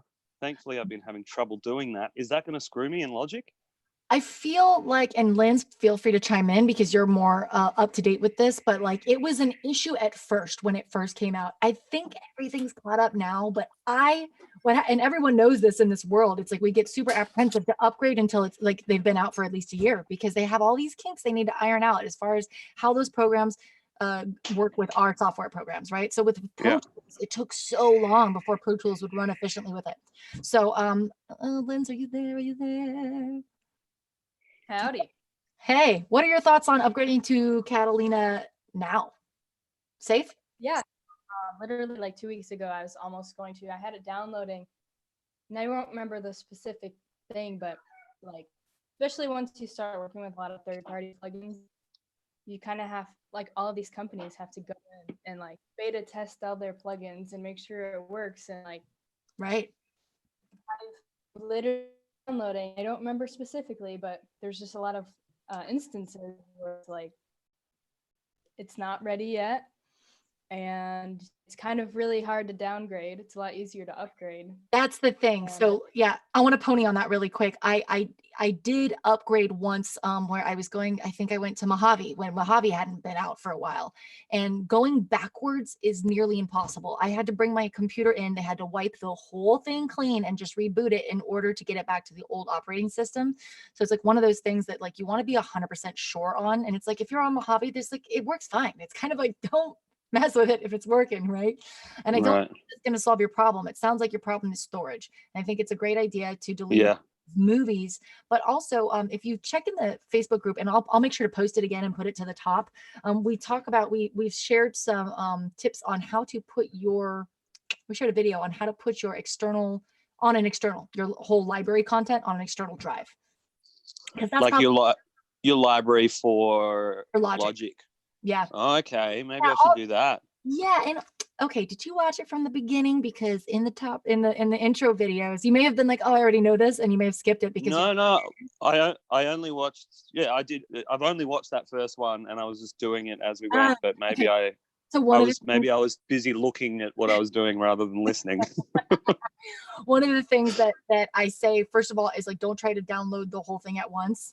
I saw that. Yeah, I saw that. Sure you caught that, because sometimes some computers it's fine, but some it'll just completely wig out. But yeah, it's a lot. And putting it on an external drive is going to, if it doesn't save you now, it saves you in the future. But it sounds like it's a now thing for you because you already have a lot. And it's fine, like in terms of, because I know like if I've got video files on a hard drive, I don't want to try and process a video using those files without bringing that over to the computer. It works fine with just plugins and instruments and that sort of thing in terms of processing from the drive. Oh yeah, I haven't had any issues. All of my sounds are now on an external drive. Okay, sick. Well, that will solve all my problems. That Yeah, and means then I can just not upgrade, and I'll just download it all straight onto. Yeah.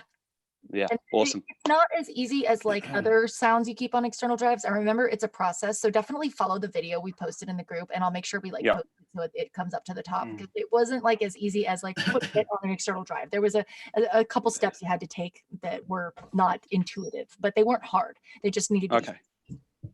Yeah. Awesome. Well, that makes me feel a lot better. Ben with the golden voice. I'm so glad that you Oh, bless you. in a course. I cannot wait to hear like your music. I'm just so excited. Well, thank you so much. Well, I'm looking forward to it. Yay. And especially Thanks. SSD drives are like way cheap now. I like overpaid way like a lot for a 500 gigabyte external hard drive that's SSD. And basically you can tell it's SSD if you're like plug it in and you don't feel like a drive spinning around. It's just going to be faster, especially installing your sounds to that. Because I can understand if it's like, well, why would I take it off my fast computer and put it on a slow drive? So if you can use an SSD, definitely do it. Someone in the comments said 1 terabyte SSD external drive for around $100 now. Wait, what? What? I know. Okay, I need to do some shopping because I finally got my sessions on an SSD, but like I need like an SS. I don't think I'm using an SSD for my samples right now. Oh my gosh. Yeah, everything can. Oh, I'm so excited. It was like so much more money last time I checked. Yes. See, this is good. This is all good stuff. We also have a question about, I think some in the last one too, is it like Chaotica or something, like microphone covers and like the phone into mic if your room isn't treated?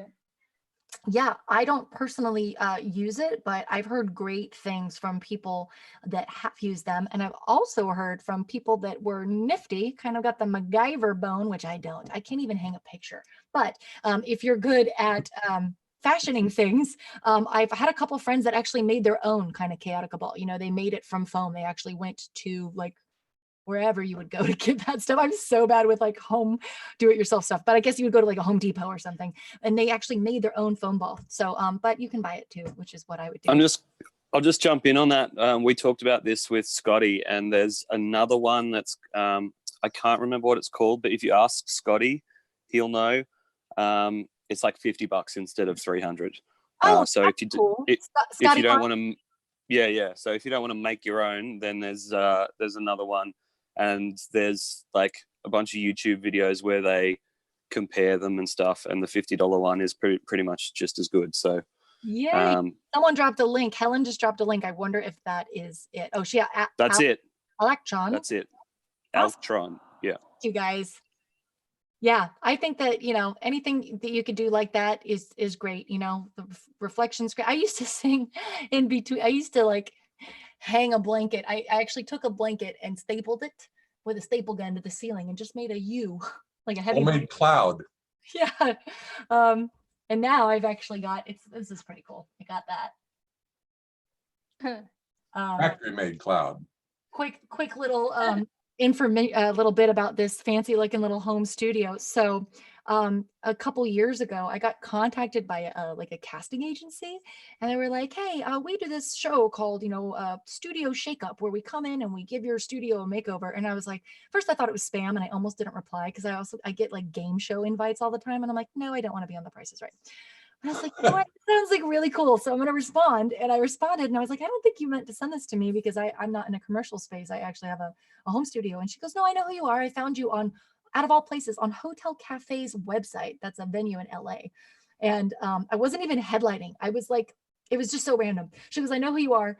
Do you want to audition to be on the show? I said, sure. She goes, just send in a video of your home studio, like walk around, take a video and say what you'd like improvements. And I was like, okay. It looked totally different than this. And not as cool. And I just walked around, sent it in, got it.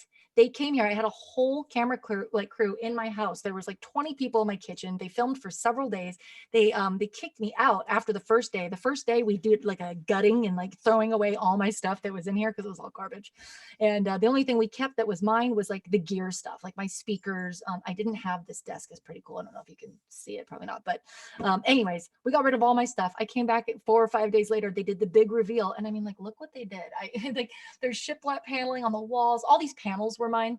But there is like, they did that cloud up there, and they made it really look, I'm going to show you a little more. I have to like,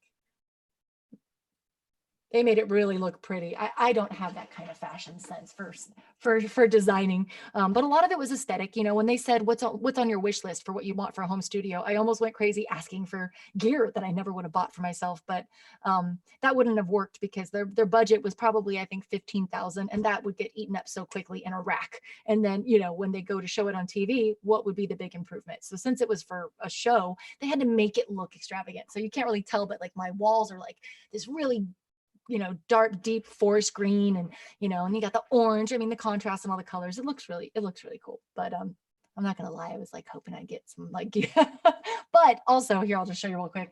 They did give me, is it kind of hard to see? This desk is like a $5,000 like producer's desk. It's pretty amazing, and I never would have spent that myself. So I feel very, very lucky. And here's the sweet irony is the show never aired. They like filmed me like singing my songs. They did the whole like behind the scenes, behind the music with Chris Bradley. They talked about my story, my album. I even hired like a Nashville producer, like with a legit name, like Grammy nominated producer, to produce my next single because I was like, oh, I'm about to be on CMT. Whole thing got canned, got put on ice. That never aired. But I got to keep all of the studio, which was amazing. And then, can we see it on YouTube? Yeah, actually, Oh, I'm trying to think of, I did a studio. If you follow my Instagram, are you on Instagram at all? I don't know, just Okay. Facebook. If you look, I'm trying to think where the home studio, actually, if you go to producelikeaboss.com, you'll see when you scroll down or go to the sales page, which is what's on producelikeaboss.com, you'll see it in the background. There's like this little background, and it just shows like a quick little studio tour in the background on my page on Produce Like a Boss. But I gotta say, it was really cool because I wasn't teaching these videos then, and it definitely like inspired me to start doing more videos. So I guess it kind of in a way led to what I'm doing now. Not that it was a whole catalyst, but it was like certainly nice to know that when I set up to start doing videos that I had a really neat looking place to shoot from. So yay for shows that don't air. All right, y'all. I really appreciate that this is how you chose to spend your Friday night with me. And I just really just love like getting to know you guys and If there's anything that you need at all, please don't hesitate to reach out at any time. It's producelikeaboss@gmail.com, whether it's about the course or whether it's just, anything. Just reach out. Let's keep in touch. Even if I don't get you in the course with me this time around, I am on Facebook and Instagram and YouTube, and it's all Produce Like a Boss. And I am putting out like free content, as much as I can as well, and doing all the things. So I love you guys. Thank you for being here. I see. What did you want Well, I thought of one quick way. You said you're with Warner Chappell. No, I did a bunch of projects for Warner Chappell. I'm an independent contractor, so I'm not signed to Warner Chappell. And I worked in partnership with a production company on about 30 projects for them this year. I just reached out to Warner Chappell Production Music. Do you Yeah, know? Warner Chappell PM. Yeah. Yeah. Ben Short. You know Ben? Nope, but that doesn't mean anything because, like I said, I work in partnership with the production company, so I don't actually deal directly with the people at Warner Chappell. I'm just hoping for a response. I don't know anyone there directly. It's not my contact. They actually just released the album I did with them. If anyone's interested in checking it out, I haven't started promoting it or anything, but if you look up Chris Bradley on any of the digital platforms now, you'll hear one of the albums I did with them, and it looks like a production music. It's funny. I'll show you guys real quick before we get off. I'm going to share my screen. Let me get on here. And I didn't even know. Lynn sent it to me the other day because it took them kind of forever to release it. But yeah, here it is. Where's albums? Oh, I saw that picture before. Yeah. So this is the one that I did with them. And if you're on earlier, Joshua was talking about that song, The Winner. So these are the songs that I did with them and with myself as the artist. But then I also did several other projects. It was so cool. I got to do my project where I sang and I wrote and I produced, with this production company. And then it was like, okay, you're going to do this rock project. Okay, now you're going to do this pop project. And I got to do just like this. Oh, there was another one. It's like this bluesy Roadhouse blues rock. This like vintage, like modern. Oh, so cool. Just such I want that one. Yeah. We'll be in touch. I'll send it to you. That one actually they have not released yet, but I know that they're going to soon. So his name is the artist on that is Mick Dangerously, M-I-C Dangerously. So the ones of yours that are released, how are they doing sales wise?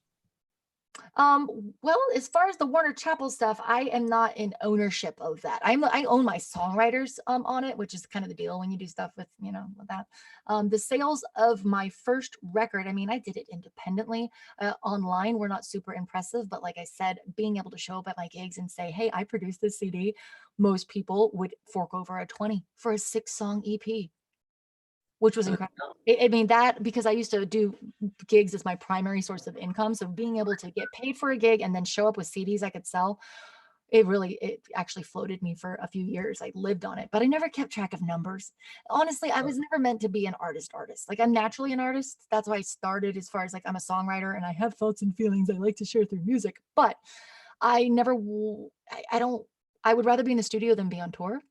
And I'm also a genre mutt. I just want to do too many different things. I'm meant to be a producer or do production music because then I was like, I can do rock today. I could do hip hop tomorrow. I think I just grew up with such a different, smorgasbord of music that I can't pick one. I had a revelation about the term artist. What's that? I consider myself an artist, but I'm not a performing artist. And I think that's the distinction. We can be a studio artist and other people are performing artists. I used to be a performing artist. Now I'm just a studio rat. I like that. I'm sticking with it. That's my thing. I say I'm a studio rat and I like to hang out and I call this the babe cave. Right. This is my babe cave, but yeah, I like that. I'm not. We're no longer performing artists. We're recording artists. Yeah, not really. I mean, it's funny because I stopped doing like all these like bar gigs, they're 4-hour gigs. I was like, am I going to forget how to play guitar? Because I don't even really play guitar on stuff anymore. It's just, even though I play guitar, I'm of the mindset if I can get someone to do this for $75 to $100, that their life is guitar, I'm going to hire that guy instead of spending however long it would take for me to knock it out. And it's like, it's never going to be as good. So anyways, I was thinking, am I going to forget how to do this? So I try to make it a point to play once a month in Nashville so that I just don't lose those chops. But when I do book it, I'm not gonna lie, I kind of dread it. I'm like, I'd rather be in the studio. Or I don't know, maybe I'll do some live streaming. My mom was saying the other day, can you just go live and like play some music? She's like, I know so many people that would love to just hear you sing and play. And I'm like, oh, maybe. Got a lot of time to spend at home right now. Maybe I will. Right. We are studio rat, studio artist. I like that. I'm keeping Working on my studio tan. I'm working, I'm working on my studio tan. That's funny. Chris. Yes. Hi.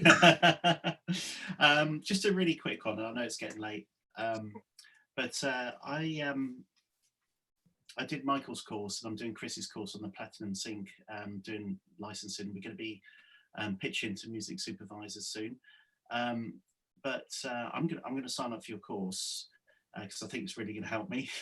And I've done your free stuff, and I think it's really great. But my question is about samples, using samples in like Splice and Apple loops. I'm currently using Cubase. I was using Pro Tools, and before that I used Logic, and before that I used GarageBand. But I'm thinking maybe I'll go back to Logic when I do your course, and then I can convert that into Cubase as well, because I like Cubase. Sure. But the whole thing is about, you know, like the samples and loops. Can you use those in, like, you know, for licensing? Or is there more red tape that you have to get around, that sort of thing? Oh, it's such a loaded question, but I have an answer. So here's the thing. When it says royalty free, it genuinely means royalty free. And for the most part, you're okay. You hit trouble. When I say trouble, I don't mean it's against the law. I don't mean it's illegal, but you hit trouble. And this is why a lot of supervisors have actually started saying things like no splice or no samples. That is not because it's truly meant to be like, oh, you can't use a sample. It's because you ever notice like one person can ruin it for everyone? There are groups of producers that are just taking every melodic loop they find on Splice from the same pack, and creating a song using all these melodic loops that are very memorable, and creating songs because it's quick and it's easy, and then they turn it around. And here's what happens. Another artist goes and does the same thing. And now it's all about the rush to release to see who gets to claim this as their piece of work, when really none of them wrote the thing, right? So now you've got this one artist that released it, and this artist coming. I have a friend right now who he owns a boutique agency, and he's dealing with, what's it called? It's called a quit. Anyways, some legal issues where they're being asked to cease and desist. He's dealing with that right now because one of his producers used, without manipulating the audio, just used like a melodic sample, right? Well, now someone's coming out of the woodworks and they're like, well, you stole that. That's my song. And it's like, no, y'all both use the same loop off Splice. Let's get real. So in order to avoid these things, I think the best course of action is to manipulate your samples, change the key, change the tempo. There's some really great plugins like Halftime and some other stuff that you can throw on. Another thing I learned, especially actually doing all that stuff for Warner Chappell, why they were saying we don't want you to use loops from Splice. It wasn't that they're not saying you can't use samples and loops. That's what I took it as. But the partner I was working with was like, no, here's the thing. Let's say you put in this guitar loop, like what I did tonight, that melodic, right? And it's very like memorable, like, I'll use this example, you know, right? And you just use that like it is, and you loop it, and you're like, oh, that's good the way it is. I don't want to change it. Okay, great. Well, when we deliver stems to them, they want all the individual stems. So what happens when someone goes to place it in a piece, in a scene, and they go, ooh, that guitar part's cool. Let's just use only that. Well, now you are listed as the composer of something being used in isolation, which is exactly what they say you can't do with these loops, right? Because if they're only using that loop in that moment, you don't have a right to be making money off of that. That actually isn't the way that loop was intended to be used. So I hope that answers. I know that I've talked to Chris about this from Platinum Sync, and Chris says that he encourages people to bounce their stems together. So like, you know, maybe take that guitar part and put another bed in it and make that its own stem. I thought that was a cool workaround, but I still think it's going to raise some eyebrows if it's I say avoid the memorable stuff, right? If it's like a lick or a melody that's going to get in someone's head, someone's going to say you took it. If it's rhythm stuff, if it's drums and percussion, you're pretty much all good, unless it's something so memorable and melodic that it's going to stick out, then maybe tweak it. But that's I have a YouTube video on it too that kind of explains a little more, but that's my thought. I'll check that out. That's great, Chris. Thanks. You're so welcome. All right, party people.